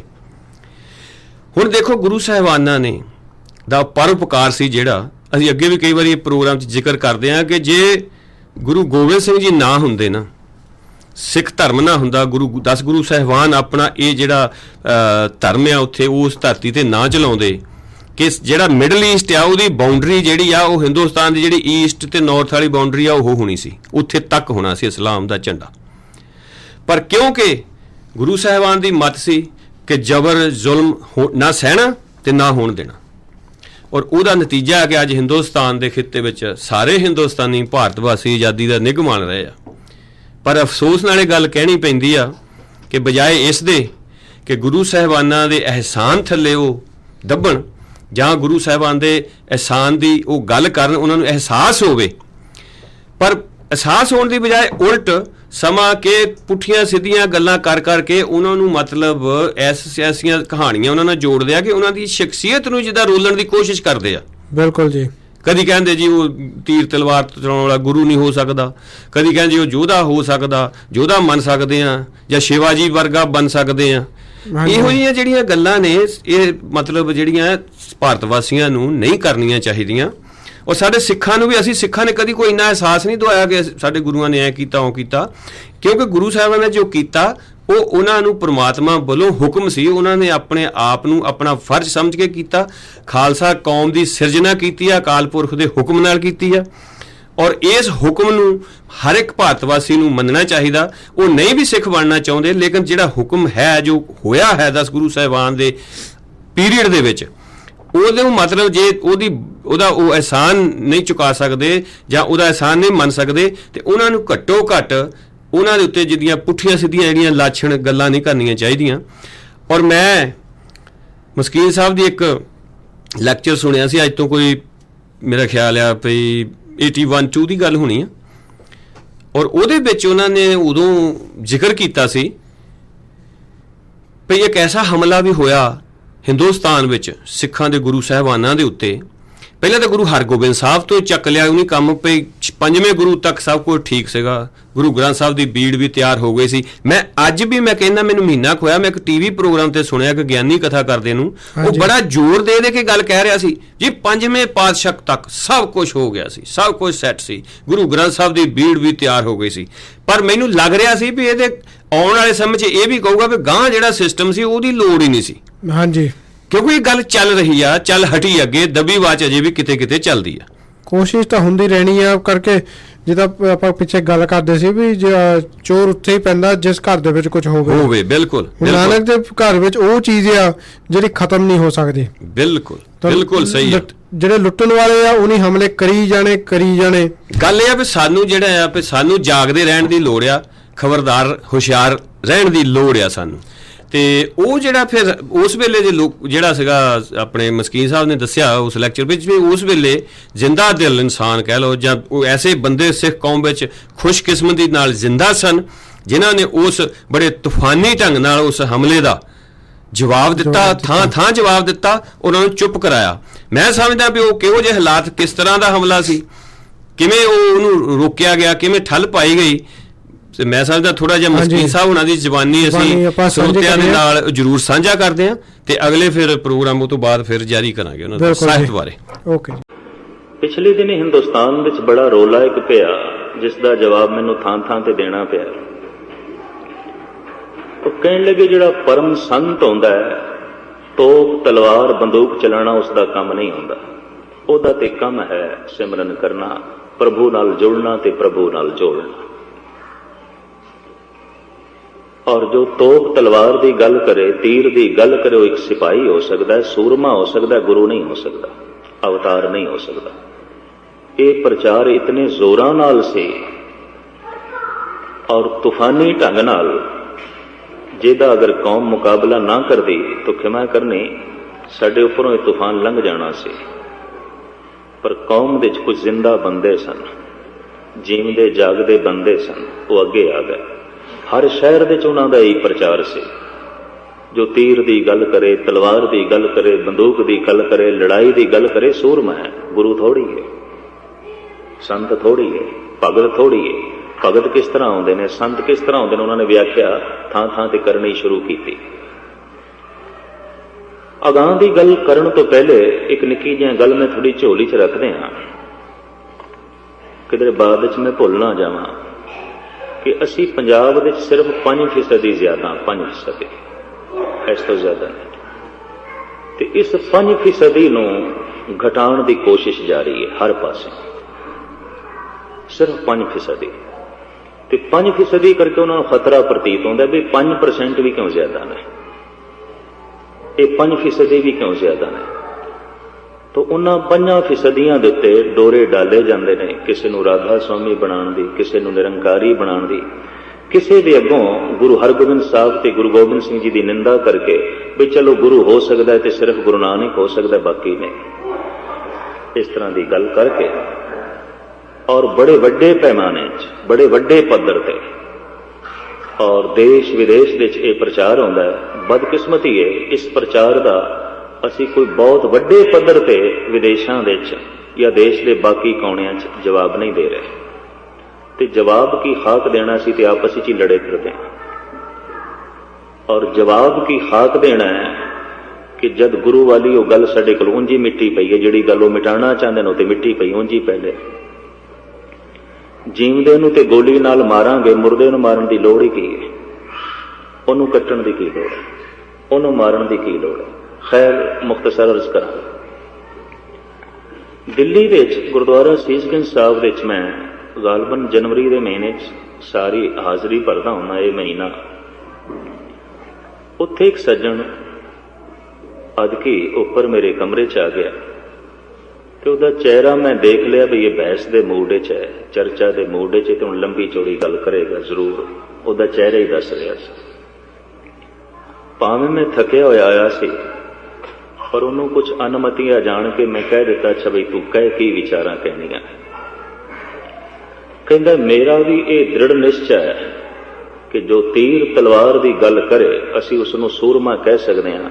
ਜਿਵੇਂ ਮਹਾਰਾਣਾ ਪ੍ਰਤਾਪ ਹੋਇਆ, ਸ਼ਿਵਾਜੀ ਮਰੱਠਾ ਹੋਇਆ, ਅਸੀਂ ਉਹਨੂੰ ਸੂਰਮਾ ਮੰਨਦੇ ਹਾਂ। ਚਲੋ ਗੁਰੂ ਗੋਬਿੰਦ ਸਿੰਘ ਨੂੰ ਵੀ ਮੰਨ ਲੈਂਦੇ ਹਾਂ, ਪਰ ਉਹ ਗੁਰੂ ਹੈ, ਅਵਤਾਰ ਹੈ, ਸੰਤ ਹੈ, ਇਸ ਤਰ੍ਹਾਂ ਦੀ ਕੋਈ ਗੱਲ ਪੂਰੀ ਨਹੀਂ ਉਤਰਦੀ। ਔਰ ਇਹ ਪ੍ਰਚਾਰ ਬੜੇ ਵੱਡੇ ਪੱਧਰ ਤੇ ਮੈਂ ਇਤਨੀ ਅਰਜ਼ ਕਰਦੇ ਹਾਂ, ਔਰ ਉਹਨਾਂ ਨੂੰ ਪਤਾ ਹੈ ਕਿ ਮਾਰਸ਼ਲ ਸਪਿਰਿਟ ਖਤਮ ਹੋ ਜਾਏਗੀ ਅਗਰ ਗੁਰੂ ਗੋਬਿੰਦ ਸਿੰਘ ਜੀ ਮਹਾਰਾਜ ਦੀ ਹਸਤੀ ਸਿੱਖ ਜਗਤ ਤੋਂ ਕੱਢ ਦੇਗੀ। ਉਹ ਉਹਨਾਂ ਨੂੰ ਪਤਾ ਇਸ ਗੱਲ ਦਾ ਉਹਨਾਂ ਨੂੰ ਬੋਧ ਹੈ। ਇਸ ਵਾਸਤੇ ਗੁਰੂ ਨਾਨਕ ਦੀ ਤੇ ਉਹ ਨਿੰਦਾ ਨਹੀਂ ਕਰਦੇ, ਪਰ ਗੁਰੂ ਗੋਬਿੰਦ ਸਿੰਘ ਜੀ ਦੀ ਕਰਦੇ ਨੇ, ਦਬੀ ਆਵਾਜ਼ ਦੇ ਵਿੱਚ ਕਰਦੇ ਨੇ। ਸ਼ਾਇਦ ਆਪ ਨੂੰ ਪਤਾ ਹੋਵੇ ਕਿ ਬੜੌਦਾ ਵਿੱਚ ਇੱਕ ਬਹੁਤ ਵੱਡੇ ਇਜਲਾਸ ਦੇ ਵਿੱਚ ਮਹਾਤਮਾ ਗਾਂਧੀ ਨੇ ਵੀ ਕਿਹਾ ਸੀ ਕਿ ਗੁਰੂ ਗੋਬਿੰਦ ਸਿੰਘ ਭੁੱਲਾ ਹੋਇਆ ਰਹਿਬਰ। ਬੜੀ ਚਰਚਾ ਹੋਈ ਸੀ ਉਦੋਂ ਹਿੰਦੁਸਤਾਨ ਦੇ ਵਿੱਚ, ਇਹ ਭੁੱਲਾ ਹੋਇਆ ਰਹਿਬਰ ਹੈ। ਵਿਚਾਰ ਦੀ ਗੱਲ ਕਰਦਿਆਂ ਕਰਦਿਆਂ ਤਲਵਾਰ ਪਕੜ ਲਈ, ਸ਼ਾਂਤੀ ਦੀ ਗੱਲ ਕਰਦਿਆਂ ਕਰਦਿਆਂ ਤੋਪਾਂ ਅੱਗੋਂ ਲੈ ਆਇਆ, ਗਲੇ ਵਿੱਚ ਮਾਲਾ ਪਹਿਨਾਣੀ ਸੀ, ਤਲਵਾਰਾਂ ਤੇ ਕਿਰਪਾਨਾਂ ਪਵਾ ਛੱਡੀਆਂ। ਇਹ ਮਹਾਤਮਾ ਗਾਂਧੀ ਦੇ ਬੋਲ ਸਨ। ਖੁਸ਼ਕਿਸਮਤੀ ਸਮਝ ਲਓ ਕੌਮ ਦੀ, ਉਹਨਾਂ ਦਿਨਾਂ ਵਿੱਚ ਪ੍ਰਿੰਸੀਪਲ ਗੰਗਾ ਸਿੰਘ ਜੀ ਜ਼ਿੰਦਾ ਸਨ। ਉਹ ਸਿੱਧਾ ਹੀ ਚਲੇ ਗਏ ਉਹਨਾਂ ਦੇ ਆਸ਼ਰਮ, ਸਾਬਰਮਤੀ ਆਸ਼ਰਮ, ਜੋ ਉਹਨਾਂ ਨੇ ਅਹਿਮਦਾਬਾਦ ਵਿੱਚ ਬਣਾਇਆ ਸੀ। ਦੱਸਿਆ ਵੀ ਮੈਂ ਸਿੱਖ ਮਿਸ਼ਨਰੀ ਹਾਂ ਤੇ ਬੜੌਦਾ ਵਿੱਚ ਜਿਹੜਾ ਤੁਸੀਂ ਭਾਸ਼ਣ ਦਿੱਤਾ ਹੈ ਉਸ ਦੇ ਸੰਬੰਧ ਵਿੱਚ ਮੈਂ ਕੁਝ ਵਿਚਾਰਾਂ ਕਰਨਾ ਹੈ। ਟਾਲ ਮਟੋਲ ਤੇ ਬੜੀ ਕੀਤੀ ਮਹਾਤਮਾ, ਮੈਂ ਬਹਿਸ ਨਹੀਂ ਕਰਨੀ, ਇਹ ਨਹੀਂ ਉਹ ਨਹੀਂ। ਪਰ ਗੰਗਾ ਸਿੰਘ ਸਿੱਧੇ ਹੋ ਗਏ, ਜੇ ਬਹਿਸ ਨਹੀਂ ਕਰਨੀ ਤੇ ਇਤਨੇ ਲਫ਼ਜ਼ ਉੱਥੇ ਕਹੇ ਕਿਉਂ ਨੇ? ਇਹ ਤੇ ਕਰਨੀ ਪਏਗੀ, ਹੁਣ ਵਿਚਾਰ ਤੇ ਕਰਨੀ ਪਏਗੀ। ਉਹ ਕਹਿਣ ਲੱਗੇ, ਅੱਛਾ ਮੈਂ ਨਹੀਂ ਆਪਣੇ ਕੁਝ ਵਿਚਾਰ ਦੱਸਦਾ, ਤੂੰ ਹੀ ਦੱਸ। ਤੋ ਗੰਗਾ ਸਿੰਘ ਨੇ ਗੱਲ ਇੱਥੋਂ ਸ਼ੁਰੂ ਕੀਤੀ ਵੀ ਤੁਸੀਂ ਹਰ ਥਾਂ ਤੇ ਕਹਿੰਦੇ ਹੋ ਗੀਤਾ ਮੇਰੀ ਮਾਂ ਹੈ। ਗੀਤਾ ਨੂੰ ਮਾਂ ਕਹਿੰਦੇ ਸਨ ਮਹਾਤਮਾ ਗਾਂਧੀ, ਇਹ ਮਾਂ ਹੈ ਮੇਰੀ। ਔਰ ਜ਼ਿਆਦਾ ਪਾਠ ਪਠਨ ਉਸੇ ਦਾ ਹੀ ਕਰਦੇ ਸਨ, ਕਿਉਂਕਿ ਗੀਤਾ ਦੇ ਵਿੱਚ ਕਰਮ ਫਿਲਾਸਫੀ ਬੜੀ ਜ਼ੋਰ ਦੀ ਹੈ ਤੇ ਸ਼ੁਭ ਕਰਮਾਂ ਦੇ ਉੱਤੇ ਮਹਾਤਮਾ ਗਾਂਧੀ ਬਹੁਤ ਜ਼ੋਰ ਦਿੰਦਾ ਰਿਹਾ। ਤੇ ਜਿਹੜਾ ਸ਼ੁਭ ਨਹੀਂ ਹੋਇਆ ਉਹਦੇ ਸ਼ੁਭ ਕਰਮ ਪਖੰਡ ਹੋਣਗੇ। ਉਹ ਅੱਜ ਚੰਗਾ ਕਰ ਰਿਹਾ, ਕੱਲ ਮਾੜਾ ਕਰੇਗਾ। ਜੋ ਸ਼ੁਭ ਨਹੀਂ ਹੋਇਆ ਉਹਦੇ ਸ਼ੁਭ ਕਰਮਾਂ ਦੀ ਕੋਈ ਜੜ ਨਹੀਂ ਆਉਂਦੀ। ਔਰ ਅਸੀਂ ਦੇਖਦੇ ਹਾਂ ਜਿਨ੍ਹਾਂ ਨੂੰ ਸ਼ੁਭ ਕਰਮਾਂ ਦੇ ਉੱਤੇ ਮਜਬੂਰ ਕਰਕੇ ਸ਼ੁਭ ਬਣਾਇਆ ਗਿਆ ਸੀ ਬਾਹਰੋਂ, ਅੱਜ ਉਹ ਦੇਸ਼ ਦੇ ਲੁਟੇਰੇ ਸਾਬਤ ਹੋਏ ਨੇ ਮਹਾਤਮਾ ਗਾਂਧੀ ਦੇ ਚੇਲੇ। ਔਰ ਦੇਸ਼ ਨੂੰ ਕਿੱਥੇ ਲੈ ਗਏ ਨੇ ਤੁਹਾਡੇ ਸਾਹਮਣੇ। ਖੈਰ, ਕਿਧਰੇ ਨਿੰਦਕ ਮੈਨੂੰ ਨਾ ਸਮਝ ਲੈਣਾ ਤੇ ਇਹ ਵੀ ਨਾ ਸਮਝਣਾ ਕਿ ਮੈਂ ਕੋਈ ਸਿਆਸੀ ਗੱਲ ਛੇੜ ਰਿਹਾ। ਨਹੀਂ, ਤੁਹਾਨੂੰ ਇੱਕ ਸਾਵਧਾਨ ਕਰ ਰਿਹਾ ਕਿ ਦੇਸ਼ ਵਿਦੇਸ਼ ਵਿੱਚ ਐਸੀਆਂ ਲਹਿਰਾਂ ਵੀ ਚੱਲ ਰਹੀਆਂ ਨੇ ਵੀ ਇਹ ਜਿਹੜੇ 5% ਜ਼ਿਆਦਾ ਨੇ ਕਿਸੇ ਤਰੀਕੇ ਨਾਲ ਘਟਾਇਆ ਜਾ, ਤਾਂ ਹੀ ਇਹਨਾਂ ਦੀ ਆਵਾਜ਼ ਦਬਾਈ ਜਾ ਸਕਦੀ ਹੈ, ਤਾਂ ਹੀ ਉੱਥੇ ਮਨਮਰਜ਼ੀ ਕੀਤੀ ਜਾ ਸਕਦੀ ਹੈ। ਔਰ ਕਰੀਬਨ 30-35 ਸਾਲ ਤੋਂ ਅਸੀਂ ਮਾਰ ਖਾ ਰਹੇ ਹਾਂ, 30-35 ਸਾਲ ਤੋਂ ਐਸਾ ਅਸੀਂ ਦੇਖਦੇ ਪਏ। ਖੈਰ, ਮੁਖਤਸਰ ਕਰੀਏ। ਗੰਗਾ ਸਿੰਘ ਕਹਿਣ ਲੱਗੇ, ਇਹ ਮਾਂ ਹੈ ਨਾ ਤੁਹਾਡੀ? ਉਹਨਾਂ ਨੇ ਕਿਹਾ, ਹਾਂ ਮੇਰੀ ਮਾਂ ਹੈ, ਮੈਂ ਰੋਜ਼ਮर्रा ਦੀ ਪ੍ਰੇਰਨਾ ਇਸ ਗੀਤਾ ਤੋਂ ਲੈਣਾ। ਗੰਗਾ ਸਿੰਘ ਕਹਿਣ ਲੱਗੇ, ਮੈਨੂੰ ਵੀ ਸਨਮਾਨ ਹੈ ਇਸ ਗ੍ਰੰਥ ਦਾ, ਮੈਂ ਨਿੰਦਕ ਨਹੀਂ। ਇਹ ਕੀਮਤੀ ਗ੍ਰੰਥ ਹੈ, ਇਸ ਦੇਸ਼ ਦੀ ਕੀਮਤੀ ਸੌਗਾਤ ਹੈ, ਰਿਸ਼ੀ ਵਿਆਸ ਦੀ ਲਿਖੀ ਹੋਈ ਹੈ, ਅਸੀਂ ਕਦਰ ਕਰਦੇ ਹਾਂ। ਤੁਸੀਂ ਮਾਂ ਕਹਿੰਦੇ ਹੋ, ਇਸ ਦੀ ਵੀ ਕਦਰ ਕਰਦੇ ਹਾਂ। ਪਰ ਜ਼ਰਾ ਇਹ ਦੱਸੋ ਕਿ ਇਹ ਗੀਤਾ ਉਚਾਰਨ ਕਿੱਥੇ ਹੋਈ ਹੈ, ਕਿਹੜੀ ਥਾਂ ਤੇ ਉਚਾਰਨ ਹੋਈ ਹੈ? ਇਤਿਹਾਸ ਦੇ ਖੋਜੀ ਇਸ ਗੱਲ ਨੂੰ ਜਾਣਦੇ ਨੇ, ਇਹ ਮੈਦਾਨੇ ਜੰਗ ਦੇ ਉਚਾਰਨ ਹੋਈ ਹੈ, ਕੁਰੂਕਸ਼ੇਤਰ ਦੇ। ਅਰਜਨ ਨੇ ਧਨੁਸ਼ ਬਾਣ ਸੁੱਟ ਦਿੱਤਾ ਸੀ, ਯੁਧਿਸ਼ਠਰ ਨੇ ਤਲਵਾਰ ਸੁੱਟ ਦਿੱਤੀ ਸੀ, ਨਕਲ ਸਹਦੇਵ ਤੇ ਭੀਸ਼ਮ ਨੇ ਆਪਣੇ ਸ਼ਸਤਰ ਸੁੱਟ ਦਿੱਤੇ ਸਨ। ਅਰਜਨ ਨੇ ਸਿੱਧਾ ਹੀ ਕਹਿ ਦਿੱਤਾ, ਭਗਵਾਨ ਅਸੀਂ ਨਹੀਂ ਲੜਨਾ। ਬਈ ਕਿਉਂ ਨਹੀਂ ਲੜਨਾ? तो अर्जुन कहने लगा, ओ द्रोणाचार्य मेरा चचेरा भरा, ओ दुर्योधन मेरा चचेरा भरा, ओ द्रोणाचार्य मेरा गुरु, ओ भीष्म मेरा पितामा। अपनियां नूं मारा, पितामे नूं मारा, गुरु नूं मारा, अपने भरा नूं मारा, मैं नहीं लड़ना। हार होंदी है ते हार ही सही, नहीं कुछ मिलता ते ना ही सही, पर मैं अपनियां नूं मारना नहीं। धनुष बाण सुट दिता। श्री कृष्ण ने समझाया, अर्जन ठीक है, मैं मनदा है तेरे अपने ने, पर अपने जिस्म दे उत्ते कोई मवाद दे नाल भरिया होया फोड़ा निकल आवे, जहर नाल भरिया होया, बड़ी पीड़ा होवे और उस तो तड़पना बड़ी होवे तो चीरा देना पैंदा, तो मवाद कढनी पैंदी, भावें अपने जिस्म दी कढनी पैंदी। फोड़ा भावें अपना है तां भी चीरना पैंदा है। ये सारे तेरे अपने ने, पर देश धर्म नूं चंबड़े फोड़े ने, चीर दे इन्हां नूं कोई पाप नहीं, मार दे इन्हां नूं कोई पाप नहीं। बुरे नूं बर्दाश्त कर लेना भी भले नूं सट मारना है, अंधेरे नूं बर्दाश्त कर लेना भी रोशनी वास्ते रस्ते बंद करने ने। कृष्ण ने गल समझाई, समझ च आ गए। सुटिया होया धनुष बाण अर्जन ने फिर चुक लिया। घमसान दा युद्ध होया ते महाभारत जो लिखी गई है उसके कथन अनुसार लखां बंदे कई दिन लड़ाई विच मौत दे घाट उतरे और कृष्ण दे दो बोलां करके। जद प्रिंसिपल गंगा सिंह ने कहा भी जिस गीता नूं तुसीं मां कहंदे हो वो ते मैदाने जंग विच उचारण हुई है, ते निरी मैदाने जंग विच नहीं उचारण हुई, गीता करके जंग हुई है। अगर गीता कृष्ण की रसना तो ना निकलती, लखां बंदे मौत के घाट नहीं उतरने सन। ते तुसी इसे नूं मां कही जांदे हो, एक पासे अहिंसा परमो धर्म कहंदे हो, एक पासे गुरु गोबिंद सिंह नूं भुल्ला होया रहबर कहंदे हो, ते एक पासे उस गीता नूं मां कहंदे हो जिसने लखां बंदे मौत के घाट उतार दिते। कहंदे ने महात्मा गांधी ने जिहड़े बोल बोले, इस तो गुस्ताखी माफ उन्होंने शख्सियत झलकदी पई हो की ने। उन्होंने कह दिता, प्रिंसिपल साहब ये जंग नहीं हुई, ये अंदर दी जंग का जिक्र है। महात्मा गांधी यही कहते होंगे सन हर थां ते, ये जंग नहीं हुई, ये अंदर दी जंग का जिक्र है। ते गंगा सिंह किथे चुप करने वाला सी, कहने लगे जे ये जंग नहीं हुई तो फिर ये भी कबूल करो कृष्ण नहीं होए, कोई अंदर दे कृष्ण की गल है। ये गीता बाहर नहीं उचारण हुई, कोई अंदर दी गीता दी गल है। बाहर दी गीता मन लेंदे हो, बाहर दा कृष्ण मन लेंदे हो, बाहर दी महाभारत तो इनकारी हो, इस वास्ते कि सामने गुरु गोबिंद सिंह जी नूं खंडन करने का एक मौका मिल जाता है। कहते हैं इस तरह की दो झाड़ां जद गंगा सिंह ने पाईआं, महात्मा गांधी ने बहुत वड्डी सभा विच माफी मंगी सी भी मैथों भुल हुई, मैथों गलती हुई, मैनू इस तरह नहीं कहना चाहिए। क्योंकि गंगा सिंह ने मजबूर कर दिता, तू कबूल कर बाहर कृष्ण नहीं होया, अंदर ही है, बाहर गीता नहीं उच्चारण हुई, कोई अंदर ही हुई है, ये भी कबूल कर। अगर बाहर महाभारत नहीं होया तो बड़ी करारी चोट लगी। मैं इतनी अर्ज कर दिया कि छोटे रूप विच वड्डे रूप विच, छोटे मनुखां दे राही वड्डे मनुखां दे राही काफी समय तो ये घोल है साडे देश विच भी ये जीवदी जागदी कौम है, सिर चुकण वाली कौम है। गुरुआं दियां कोई बरकतां ने, कल नूं किधरे मालिक ना बन जान, इन्हां नूं गुलामां तो भी थल्ले कर छड्डो। ते कदी कदी मैनूं उन्हां लोकां ते तरस आ जांदा है जिन्हां ने खिड़े मत्थे गुलामी कबूल कर लई है, खिड़े मत्थे खुशी खुशी नाल। आप ही कह दिता भी ठीक है पा लो हथकड़ियां, हथकड़ियां नूं गहणे समझ लिया, ते जिहड़ा हुण हथकड़ियां नूं गहना समझ लवे ਤੇ ਉਹਦੀਆਂ ਤੇ ਬੇੜੀਆਂ ਤੋੜਨੀਆਂ ਹੀ ਬੜੀ ਔਖੀ ਗੱਲ ਹੈ। ਉਹ ਤੇ ਗਹਿਣਾ ਸਮਝਦਾ ਪਿਆ, ਗਹਿਣਾ ਜਾਣ ਕੇ ਕਈਆਂ ਨੇ ਪਾ ਲਈਆਂ ਨੇ। ਖੈਰ ਸੰਖੇਪ ਦੇ ਝਰਜ ਕਰਾਂ, ਜਦ ਇਹ ਰੋਲਾ ਦੇਸ਼ ਦੇ ਹੁਣੇ ਪਿਛਲੇ ਸਾਲ ਗਲਬਨ 2 ਸਾਲ ਤੋਂ ਜ਼ਿਆਦਾ ਹੈ, ਤਾਂ ਇੱਕ ਸੱਜਣ ਉੱਪਰ ਮੇਰੇ ਕੋਲ ਦਿੱਲੀ ਆਇਆ, ਕਮਰੇ 'ਚ ਕਹਿਣ ਲੱਗਾ, ਗੈਨੀ ਜੀ ਮੈਂ ਤੁਹਾਨੂੰ ਕਈ ਦਿਨਾਂ ਤੋਂ ਸੁਣ ਰਿਹਾ ਔਰ ਮੈਂ ਇੰਨੀ ਗੱਲ ਸਪਸ਼ਟ ਰੂਪ ਵਿੱਚ ਕਹਿਣਾ ਕਿ ਜੋ ਤੀਰ ਤਲਵਾਰ ਚਲਾਉਣ ਦੀ ਗੱਲ ਕਰਦਾ ਹੈ ਤੇ ਪ੍ਰੇਰਨਾ ਵੀ ਦਿੰਦਾ ਹੈ, ਉਹ ਗੁਰੂ ਨਹੀਂ ਹੋ ਸਕਦਾ, ਉਹ ਸੰਤ ਨਹੀਂ। ਕਿਉਂਕਿ ਸੰਤ ਦਾ ਹਿਰਦਾ ਨਿਰਵੈਰ ਹੁੰਦਾ,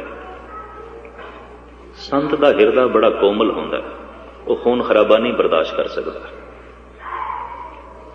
ਤੇ ਜਿਹੜਾ ਸਿੱਧੇ ਤੀਰ ਤਲਵਾਰ ਦੀ ਗੱਲ ਕਰੇ, ਮਾਰਨ ਤੇ ਲੜਾਈ ਦੀ ਗੱਲ ਕਰੇ, ਅਸੀਂ ਮੰਨਦੇ ਹਾਂ ਉਹ ਮਹਾਰਾਣਾ ਪ੍ਰਤਾਪ ਦੀ ਤਰ੍ਹਾਂ, ਸ਼ਿਵਾਜੀ ਮਰੱਠਾ ਦੀ ਤਰ੍ਹਾਂ ਇੱਕ ਸੂਰਮਾ ਤੇ ਹੈ, ਅਵਤਾਰ ਨਹੀਂ।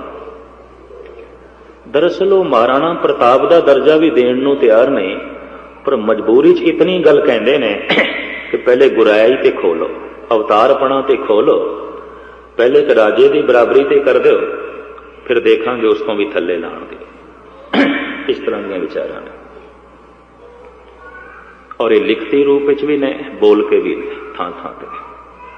ਕੌਮ ਸਾਡੀ ਸੁੱਤੀ ਪਈ ਹੈ, ਅਸੀਂ ਗੁਰਦੁਆਰੇ ਬਹੁਤ ਵੱਡੇ ਬਣਾ ਦਿੰਦੇ ਹਾਂ, ਬਹੁਤ ਕੁਝ ਖਰਚ ਕਰ ਦਿੰਦੇ ਹਾਂ, ਗੁਰੂ ਦੀ ਗੱਲ ਲੋਕਾਂ ਦੇ ਕੰਨਾਂ ਤੱਕ ਪਹੁੰਚ ਸਕੇ ਐਸਾ ਕੁਝ ਵੀ ਨਹੀਂ ਕਰਦੇ। ਔਰ ਇਹ ਐਸਾ ਨਹੀਂ ਕਿ ਵਿਦੇਸ਼ਾਂ 'ਚ, ਆਪਣੇ ਦੇਸ਼ 'ਚ ਵੀ ਕਮੀ ਹੈ ਇਸ ਗੱਲ ਦੀ। ਜੇ ਗੁਰੂ ਦੀ ਗੱਲ ਜਗਤ ਦੇ ਕੰਨਾਂ ਤੱਕ ਪਹੁੰਚਾਈ ਹੁੰਦੀ ਤਾਂ ਮੇਰੇ ਖਿਆਲ ਵਿੱਚ ਬਾਕੀਆਂ ਨੂੰ ਇਹ ਕਹਿਣ ਦੀ ਜ਼ਰੂਰਤ ਨਾ ਹੁੰਦੀ, ਹਿੰਮਤ ਨਾ ਹੁੰਦੀ। ਤਾਂ ਮੁਖਤਸਰ ਮੈਂ ਅਰਜ਼ ਕਰਾਂ, ਉਹ ਸਨਾਤਨੀ ਵਿਚਾਰਾਂ ਦਾ ਮਾਲਕ ਸੀ। ਮੈਂ ਉਹਨੂੰ ਕੋਲ ਬਿਠਾਇਆ, ਮੈਂ ਕਿ ਜਿਵੇਂ ਤੂੰ ਖੁੱਲੀ ਗੱਲ ਮੇਰੇ ਨਾਲ ਕੀਤੀ ਹੈ, ਇਸੇ ਤਰੀਕੇ ਨਾਲ ਤੈਨੂੰ ਖੁੱਲੀ ਗੱਲ ਸੁਣਨੀ ਪਏਗੀ। ਮੈਂ ਕਿ ਤੇਰਾ ਇਹ ਪੱਕਾ ਨਿਸ਼ਚੈ ਹੈ ਕਿ ਜਿਹੜਾ ਤੀਰ ਤਲਵਾਰ ਦੀ ਗੱਲ ਕਰੇ ਉਹ ਗੁਰੂ ਨਹੀਂ, ਉਹ ਸੰਤ ਨਹੀਂ, ਅਵਤਾਰ ਨਹੀਂ? ਕਹਿੰਦਾ ਹਾਂ ਬਿਲਕੁਲ। ਜੋ ਤੀਰ ਤਲਵਾਰ ਦੀ ਗੱਲ ਕਰੇ, ਕਹਿੰਦਾ ਮੈਂ ਸਨਮਾਨ ਕਰਦਾ ਉਸਦਾ, ਇੱਕ ਚੰਗਾ ਸਿਪਾਹੀ ਹੋਵੇਗਾ, ਇੱਕ ਚੰਗਾ ਬਹਾਦਰ ਹੋਵੇਗਾ, ਚੰਗਾ ਸੂਰਮਾ ਹੋਵੇਗਾ, ਨਿੰਦਾ ਨਹੀਂ ਕਰਦਾ ਮੈਂ। ਕਹਿੰਦਾ ਮੈਂ ਉਸਦੀ ਉਪਮਾ ਕਰਾਂਗਾ, ਪਰ ਉਹਨੂੰ ਗੁਰੂ ਨਹੀਂ ਕਹਾਂਗਾ, ਉਹਨੂੰ ਸੰਤ ਨਹੀਂ ਕਹਿ ਸਕਦਾ, ਉਹਨੂੰ ਅਵਤਾਰ ਨਹੀਂ ਕਹਿ ਸਕਦਾ। ਤੇ ਮੈਂ ਕਿਹਾ ਮਿੱਤਰਾ, ਮੈਂ ਤੇਰੇ ਵਿਚਾਰ ਕੁਝ ਪੁਸਤਕਾਂ 'ਚ ਦੇਖੇ ਨੇ, ਤੇਰਾ ਇਸ਼ਟ ਹੈ ਰਾਮ, ਪਰ ਤੂੰ ਦੱਸ ਸਕਦਾ ਹੈ ਕਿ ਰਾਮ ਨੇ ਰਾਵਣ ਨੂੰ ਵਿਚਾਰਾਂ ਨਾਲ ਜਿੱਤਿਆ ਸੀ, ਗਿਆਨ ਨਾਲ ਜਿੱਤ ਰਿਹਾ ਸੀ, ਸ਼ਾਸਤਰ ਨਾਲ ਜਿੱਤਿਆ ਸੀ, ਖਿਮਾ ਨਾਲ ਜਿੱਤਿਆ ਸੀ? ਕਿਆ ਸਿੱਧ ਕਰ ਸਕਦਾ? ਕਿਉਂਕਿ ਬਾਰ-ਬਾਰ ਕਹਿੰਦਾ ਸੀ ਜਿਹੜਾ ਅਵਤਾਰ ਹੁੰਦਾ ਹੈ ਉਹਦੇ ਵਿਚਾਰ ਇਤਨੇ ਉੱਚੇ ਹੁੰਦੇ ਨੇ, ਉਹ ਵਿਚਾਰਾਂ ਨਾਲ ਹੀ ਜਿੱਤ ਲੈਂਦਾ, ਤਲਵਾਰ ਦੀ ਲੋੜ ਹੀ ਨਹੀਂ ਪੈਂਦੀ। ਅਵਤਾਰ ਇਤਨਾ ਮਹਾਨ ਹੁੰਦਾ ਹੈ, ਉਹ ਗਿਆਨ ਨਾਲ ਹੀ ਕਾਇਲ ਕਰ ਲੈਂਦਾ, ਤੋਪ ਤਲਵਾਰ ਦੀ ਲੋੜ ਹੀ ਨਹੀਂ ਪੈਂਦੀ। ਤੇ ਮੈਂ ਆਖਿਆ ਰਾਮ ਦੀ ਇਹ ਦਸ਼ਾ ਕਿਉਂ ਬਣੀ, ਉਹਨੂੰ ਤਲਵਾਰ ਤੇ ਤੀਰ ਦੀ ਕਿਉਂ ਲੋੜ ਪੈ ਗਈ? ਸਪਸ਼ਟ ਕਰੋ ਇਸ ਗੱਲ ਨੂੰ। ਮੈਂ ਜਾਂ ਤੇ ਕਹਿ ਦੋ ਕਿ ਰਾਵਣ ਗਿਆਨ ਨਾਲ ਮਰਿਆ ਸੀ, ਸ਼ਾਂਤੀ ਨਾਲ ਮਰ ਗਿਆ ਸੀ, ਵਿਚਾਰ ਨਾਲ ਮਰਿਆ ਸੀ, ਐਸੀ ਗੱਲ ਤੇ ਹੈ ਨਹੀਂ। ਲੜਾਈ ਹੋਈ, ਬਹੁਤ ਵੱਡਾ ਯੁੱਧ ਹੋਇਆ। ਤੇ ਮੈਂ ਕਿ ਕੁਝ ਤੁਸੀਂ ਸਿੱਧ ਕਰ ਸਕਦੇ ਹੋ ਕਿ ਸ੍ਰੀ ਕ੍ਰਿਸ਼ਨ ਨੇ ਦੁਰਯੋਧਨ ਨੂੰ ਗਿਆਨ ਨਾਲ ਮਾਰਿਆ ਸੀ, ਵਿਚਾਰ ਨਾਲ ਮਾਰਿਆ ਸੀ, ਸ਼ਾਂਤੀ ਨਾਲ ਮਾਰਿਆ ਸੀ? ਕਤਈ ਨਹੀਂ। ਤਲਵਾਰ, ਸੁਦਰਸ਼ਨ ਚੱਕਰ, ਸ਼ਸਤਰ ਦੀ ਗੱਲ ਹੋਈ। ਉਹ ਸ਼ਸਤਰ ਉਠਾ ਕੇ ਅਵਤਾਰ ਹੋ ਸਕਦੇ ਨੇ, ਤੇ ਗੁਰੂ ਗੋਬਿੰਦ ਸਿੰਘ ਜੀ ਸ਼ਸਤਰ ਚੁੱਕ ਲੈਣ, ਉਹ ਤੁਹਾਡੀ ਦ੍ਰਿਸ਼ਟੀ 'ਚ ਅਵਤਾਰ ਨਹੀਂ, ਜਾਂ ਤੇ ਅਗਿਆਨਤਾ ਹੈ ਤੁਹਾਡੀ, ਜਾਂ ਤੁਹਾਡਾ ਤਸੁਬਪਣਾ ਹੈ, ਤੰਗ ਦੇ ਲਈ। ਇਹਨਾਂ ਦੋਵਾਂ 'ਚ ਇੱਕ ਗੱਲ ਜ਼ਰੂਰ ਹੈ, ਜੇ ਅਗਿਆਨਤਾ ਹੈ ਤਾਂ ਫਿਰ ਕਾਬਲੇ ਮੁਆਫ ਹੋ ਤੁਸੀਂ, ਤੇ ਜੇ ਤਸੁਬ ਹੈ ਤਾਂ ਫਿਰ ਫਿਟਕਾਰ ਹੈ, ਲਾਨਤ ਹੈ ਕਿ ਐਸੇ ਮਹਾਂਪੁਰਸ਼ ਦੀ ਕਰਨੀ ਦੇ ਉੱਤੇ ਸ਼ੱਕ ਕਰੋ ਔਰ ਉਹਨੂੰ ਨਿਖੇਧ ਜ਼ਾਹਿਰ ਕਰਨ ਦੀ ਕੋਸ਼ਿਸ਼ ਕਰੋ, ਜਿਸ ਨੇ ਦੇਸ਼ ਵਾਸੀਆਂ ਵਾਸਤੇ ਇੱਕ ਮਹਾਨ ਕੰਮ ਕੀਤਾ, ਬੜਾ ਉੱਚਾ ਕੰਮ ਕੀਤਾ। ਕਵੀ ਤੁਲਸੀ ਦੇ ਕੁਝ ਬੋਲ ਉਸ ਵਕਤ ਮੈਨੂੰ ਚੇਤੇ ਆਇਆ, ਮੈਂ ਉਸਦੇ ਸਾਹਮਣੇ ਰੱਖਿਆ। ਮੈਂ ਕਿਹਾ ਤੈਨੂੰ ਪਤਾ ਹੋਣਾ ਚਾਹੀਦਾ ਹੈ ਕਿ ਜਿਸ ਰਾਮ ਨੂੰ ਇਸ਼ਟ ਆਪਣੇ ਵਿਚਾਰਾਂ ਤੇ ਆਪਣੀ ਲਿਖਤ ਰਾਹੀਂ, ਪ੍ਰਚਾਰ ਦੇ ਰਾਹੀਂ ਹਿੰਦੁਸਤਾਨ ਵਿੱਚ ਪ੍ਰਗਟਾਇਆ ਰਾਮ ਨੂੰ ਅਵਤਾਰ ਦੇ ਰੂਪ ਵਿੱਚ, ਉਸ ਤੁਲਸੀ ਦੇ ਕੁਝ ਬੋਲ ਨੇ। ਰਾਮਾਇਣ ਦੀ ਇਹ ਕਥਾ ਹੈ, ਰਾਮ ਦੇ ਜੀਵਨ ਵਿੱਚ ਇਹ ਘਟੀ। ਸੁਗਰੀਵ ਤੇ ਬਾਲੀ ਦੋ ਭਰਾ ਸਨ। ਬਾਲੀ ਨੇ ਆਪਣੇ ਛੋਟੇ ਭਰਾ ਸੁਗਰੀਵ ਦੀ ਪਤਨੀ ਤਾਰਾ ਜਬਰਨ ਆਪਣੇ ਕੋਲ ਰੱਖ ਲਈ। ਸੁਗਰੀਵ ਨੇ ਹੱਥਾ ਕਮਜ਼ੋਰ ਚਲਾ ਗਿਆ ਰਾਮ ਕੋਲ, ਕਹਿੰਦਾ ਭਗਵਾਨ ਮੇਰੀ ਮਦਦ ਕਰੋ, ਮੇਰੇ ਨਾਲ ਅਨਿਆਇ ਹੋਇਆ, ਮੇਰੇ ਤੇ ਜ਼ੁਲਮ ਹੋਇਆ। ਕਹਿੰਦੇ ਇਤਨੀ ਗੱਲ ਸੁਣ ਕੇ ਰਾਮ ਆਪੇ ਤੋਂ ਬਾਹਰ ਹੋ ਗਏ, ਇਤਨਾ ਅਨਿਆਇ ਕੀਤਾ ਤੇਰੇ ਨਾਲ ਵੱਡੇ ਭਰਾ ਨੇ, ਅੱਛਾ ਉਸ ਦੁਸ਼ਟ ਨੂੰ ਮੈਂ ਜ਼ਮੀਨ ਤੇ ਨਹੀਂ ਰਹਿਣ ਦੇਣਾ। ਕਹਿੰਦੇ ਦਰਖਤਾਂ ਦੀ ਓਟ ਵਿੱਚ ਛੁਪ ਕੇ ਬਾਣ ਮਾਰਿਆ, ਬਾਲੀ ਨੂੰ ਲੱਗਿਆ, ਬਾਲੀ ਤੜਪਦਾ ਹੋਇਆ ਜ਼ਮੀਨ ਤੇ ਗਿਰਿਆ, ਪਰ ਉਸਨੇ ਵੇਖ ਲਿਆ ਕਿ ਮੈਨੂੰ ਮਾਰਨ ਵਾਲਾ ਕੌਣ ਹੈ। ਬੋਲ ਪਿਆ, ਰਾਮ ਛੁਪਣ ਦੀ ਲੋੜ ਨਹੀਂ, ਮੈਂ ਵੇਖਿਆ ਮੈਨੂੰ ਮਾਰਨ ਵਾਲਾ ਸੁਗਰੀਵ ਨਹੀਂ ਬਲਕਿ ਤੁਸੀਂ ਹੋ। ਸ਼੍ਰੀ ਰਾਮ ਸਾਹਮਣੇ ਆ ਗਏ, ਕਹਿਣ ਲੱਗੇ ਹਾਂ ਮੈਂ ਮਾਰਿਆ। ਬਾਲੀ ਕਹਿੰਦਾ ਮੈਂ ਤੇ ਸੁਣਿਆ ਤੁਸੀਂ ਅਵਤਾਰੀ ਪੁਰਸ਼ ਹੋ, ਰਿਸ਼ੀ ਵਿਸ਼ਿਸ਼ਟ ਦੇ ਚੇਲੇ ਹੋ, ਸੰਤ ਹੋ, ਭਗਤ ਹੋ, ਤੇ ਤੁਸੀਂ ਤੀਰ ਚਲਾਇਆ ਔਰ ਮੈਨੂੰ ਮਾਰ ਛੱਡਿਆ, ਇੰਨਾ ਵੱਡਾ ਜ਼ੁਲਮ ਕੀਤਾ। ਰਾਮ ਕਹਿੰਦਾ ਨਹੀਂ ਪੁਰਖਾ, ਤੈਨੂੰ ਮਾਰ ਕੇ ਤੇ ਮੈਂ ਪੁੰਨ ਖਟਿਆ ਬਹੁਤ ਵੱਡਾ, ਤੈਨੂੰ ਮਾਰ ਕੇ ਮੈਂ ਸਵਾਬ ਦਾ ਕੰਮ ਕੀਤਾ, ਧਰਮ ਦਾ ਕੰਮ ਕੀਤਾ। ਬਾਲੀ ਕਹਿੰਦਾ ਭਗਵਾਨ ਬੰਦੇ ਨੂੰ ਮਾਰਨਾ ਕਿਆ ਧਰਮ ਹੈ? ਰਾਮ ਕਹਿੰਦੇ ਨਹੀਂ, ਬੰਦੇ ਨੂੰ ਮਾਰਨਾ ਤੇ ਅਧਰਮ ਹੈ, ਪਰ ਤੇਰੇ ਵਰਗੇ ਬੰਦੇ ਨੂੰ ਮਾਰ ਦੇਣਾ ਧਰਮ ਹੈ, ਤੇਰੇ ਵਰਗੇ ਬੰਦੇ ਨੂੰ ਮਾਰ ਦੇਣਾ ਪੁੰਨ ਹੈ, ਸਵਾਬ ਹੈ। ਤੋ ਰਾਮ ਦੇ ਬੋਲਾਂ ਨੂੰ ਕਵੀ ਤੁਲਸੀ ਆਪਣੀ ਕਵਿਤਾ 'ਚ ਪੇਸ਼ ਕਰਦੇ ਨੇ। ਅਨਜ ਬਧੂ ਭਗਨੀ ਸੁਤ ਨਾਰੀ, ਹੇ ਸਠ ਇਹ ਕੰਨਿਆ ਸਮਚਾਰੀ। ਅਨਜ ਬਧੂ ਛੋਟੇ ਭਰਾ ਦੀ ਇਸਤਰੀ, ਭਗਨੀ ਭੈਣ, ਸੁਤ ਨਾਰੀ ਪੁੱਤਰ ਦੀ ਨਾਰੀ ਨੂੰ, ਅਨਜ ਬਧੂ ਭਗਨੀ ਸੁਤ ਨਾਰੀ, ਹੇ ਸਠ ਇਹ ਕੰਨਿਆ ਸਮਚਾਰੀ। ਹੇ ਸਠ, ਹੇ ਮੂਰਖ ਗੱਲ ਸੁਣ, ਕੰਨਿਆ ਨੂੰ, ਭੈਣ ਔਰ ਛੋਟੇ ਭਰਾ ਦੀ ਇਸਤਰੀ, ਇਹ ਚਾਰੋਂ ਹੀ ਕੰਨਿਆਂ ਦੇ ਸਮਾਨ ਨੇ, ਇਹ ਚਾਰੋਂ ਹੀ ਬੱਚੀਆਂ ਨੇ। ਅਨਜ ਬਧੂ ਭਗਨੀ ਸੁਤ ਨਾਰੀ, ਹੇ ਸਠ ਇਹ ਕੰਨਿਆ ਸਮਚਾਰੀ। ਸਿਰਫ ਕੰਨਿਆ ਹੀ ਕੰਨਿਆ ਨਹੀਂ ਬਲਕਿ ਨੂੰ ਵੀ ਕੰਨਿਆ। ਛੋਟੇ ਭਰਾ ਦੀ ਜਿਹੜੀ ਪਤਨੀ ਹੈ ਉਹ ਵੀ ਕੰਨਿਆ, ਉਹਨੂੰ ਵੀ ਕੰਨਿਆ ਦਾ ਦਰਜਾ ਦੇਣਾ ਚਾਹੀਦਾ। ਅਨਜ ਬਧੂ ਭਗਨੀ ਸੁਤ ਨਾਰੀ, ਹੇ ਸਠ ਇਹ ਕੰਨਿਆ ਸਮਚਾਰੀ। ਤਾਹੇ ਕੁਦ੍ਰਿਸ਼ਟ ਬਿਲੋਕੇ ਜੋਈ, ਤਾਹੇ ਬਧੇ ਕਛ ਪਾਪ ਨਾ ਹੋਈ। ਇਹਨਾਂ ਚਾਰਾਂ ਨੂੰ ਜਿਹੜਾ ਭੈੜੀ ਦ੍ਰਿਸ਼ਟੀ ਨਾਲ ਵੇਖੇ, ਰਾਮ ਕਹਿੰਦੇ ਨੇ ਅਗਰ ਮੈਂ ਮਾਰ ਦਿਆਂ ਮੈਨੂੰ ਕੋਈ ਪਾਪ ਨਹੀਂ, ਮੈਂ ਪੁੰਨ ਖਟਿਆ, ਮੈਂ ਧਰਮ ਦਾ ਕੰਮ ਕੀਤਾ। ਤੂੰ ਕਹਿ ਪਿਆ ਕਿ ਮੈਂ ਪਾਪ ਕੀਤਾ ਹੈ, ਪਰਮਾਤਮਾ ਦੀ ਦ੍ਰਿਸ਼ਟੀ 'ਚ ਮੈਂ ਕੋਈ ਪਾਪ ਨਹੀਂ ਕੀਤਾ, ਮੈਂ ਮਨੁੱਖਤਾ ਦੇ ਰਸਤੇ 'ਚ ਰੋੜਾ ਹਟਾਇਆ। ਕਮਾਲ ਦੀ ਗੱਲ, ਇੱਕ ਵੱਡਾ ਭਰਾ ਛੋਟੇ ਭਰਾ ਦੀ ਪਤਨੀ ਰੱਖ ਲਏ ਤੇ ਰਾਮ ਉਸ ਨੂੰ ਮਾਰ ਦੇਣ ਤੇ ਭਾਰਤ ਵਾਸੀ ਕਹਿਣ ਸਵਾਬ ਦਾ ਕੰਮ ਹੈ, ਤੁਲਸੀ ਵੀ ਕਹੇ ਸਵਾਬ ਦਾ ਕੰਮ ਹੈ। ਤੇ ਜਦ ਹਿੰਦੁਸਤਾਨ ਦੀਆਂ ਬੱਚੀਆਂ ਗਜ਼ਨੀ ਦੇ ਬਾਜ਼ਾਰ ਵਿੱਚ ਟਕੇ ਟਕੇ 'ਚ ਵਿਕਦੀਆਂ ਸਨ, ਉਦੋਂ ਗੁਰੂ ਗੋਬਿੰਦ ਸਿੰਘ ਜੀ ਨੇ ਤਲਵਾਰ ਚੁੱਕ ਲਈ ਤੇ ਤੁਸੀਂ ਆਖੋ ਗੁਰੂ ਹੀ ਨਹੀਂ ਹੈ, ਉਹ ਅਵਤਾਰ ਹੀ ਨਹੀਂ ਹੈ। ਅਹਿਸਾਨ ਫਰਾਮੋਸ਼ੀ ਦੀ ਇੰਤਹਾ ਹੋ ਗਈ, ਅਹਿਸਾਨ ਫਰਾਮੋਸ਼ੀ ਦੀ ਹੱਦ ਹੋ ਗਈ।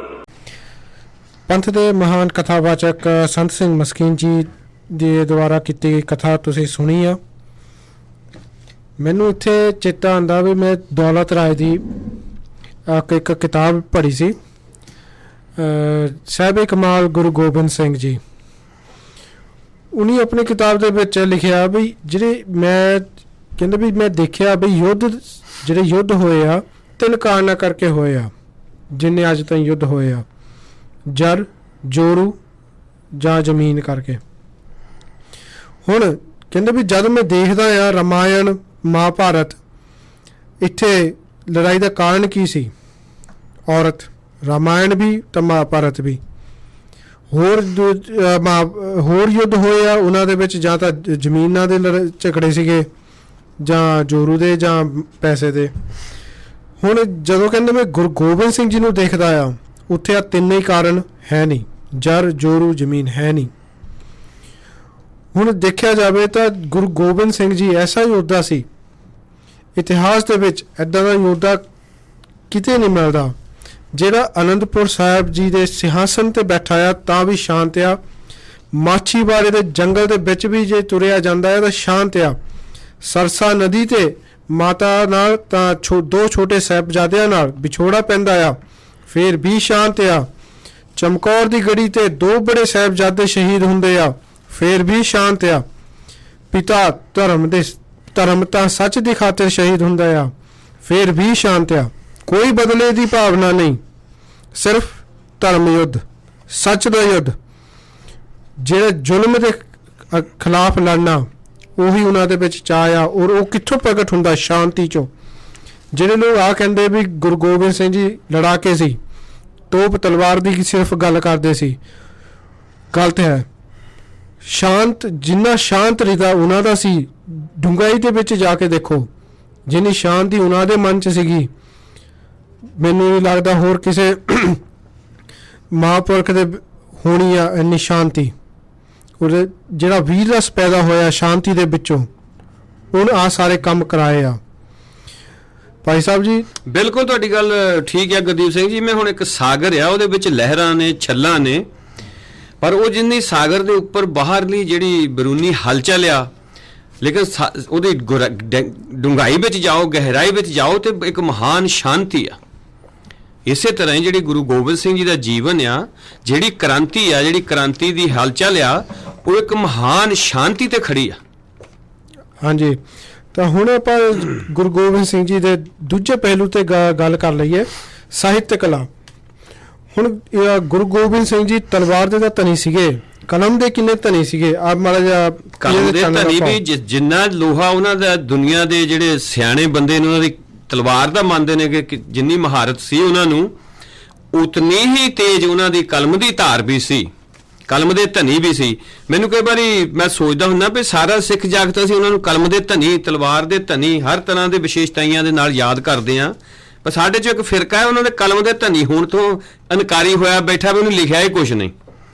ਸਮਝ ਨਹੀਂ ਆਉਂਦੀ ਵੀ ਉਹਨਾਂ ਦੀ ਮੱਤ ਨੂੰ ਕੀ ਹੋ ਗਿਆ। ਚਲੋ ਖੈਰ, ਅਸੀਂ ਉਹਨਾਂ ਦੀ ਜਿਹੜੀ ਮੱਤ ਆ ਉਹਦਾ ਤਾਂ ਵਿਸ਼ਲੇਸ਼ਣ ਕਿਤੇ ਫੇਰ ਕਰਾਂਗੇ ਅਗਲੇ ਪ੍ਰੋਗਰਾਮਾਂ ਦੇ ਵਿੱਚ, ਕਿਉਂਕਿ ਉਹ ਵੀ ਕਰਨਾ ਬੜਾ ਜ਼ਰੂਰੀ ਆ ਕਿ ਕਾਰਨ ਕੀ ਆ ਉਹਨਾਂ ਦੇ ਇਸ ਤਰ੍ਹਾਂ ਦੇ ਸਟੈਂਡ ਲੈਣ ਦਾ ਜਾਂ ਇਸ ਤਰ੍ਹਾਂ ਦਾ ਰੌਲਾ ਪਾਉਣ ਦਾ। ਪਰ ਕਿਉਂਕਿ ਤੁਸੀਂ ਹੁਣ ਕਹਿੰਦੇ ਵੀ ਆਪਾਂ ਉਹਨਾਂ ਦਾ ਥੋੜ੍ਹਾ ਜਿਹਾ ਅੱਜ ਦੇ ਪ੍ਰੋਗਰਾਮ ਵਿੱਚ ਉਹਨਾਂ ਦੇ ਜਿਹੜਾ ਸਾਹਿਤਕ ਦੇ ਕਮਾਲ ਸੀ ਉਹਦਾ ਵੀ ਥੋੜ੍ਹਾ ਜਿਹਾ ਜ਼ਿਕਰ ਕੀਤਾ ਜਾਵੇ। ਸਾਨੂੰ ਯਾਦ ਹੈ ਸਾਰਿਆਂ ਨੂੰ ਕਿ ਇੱਕ ਫਿਲਮ ਬਣੀ ਸੀ ਨਾਨਕ ਨਾਮ ਜਹਾਜ਼ ਹੈ।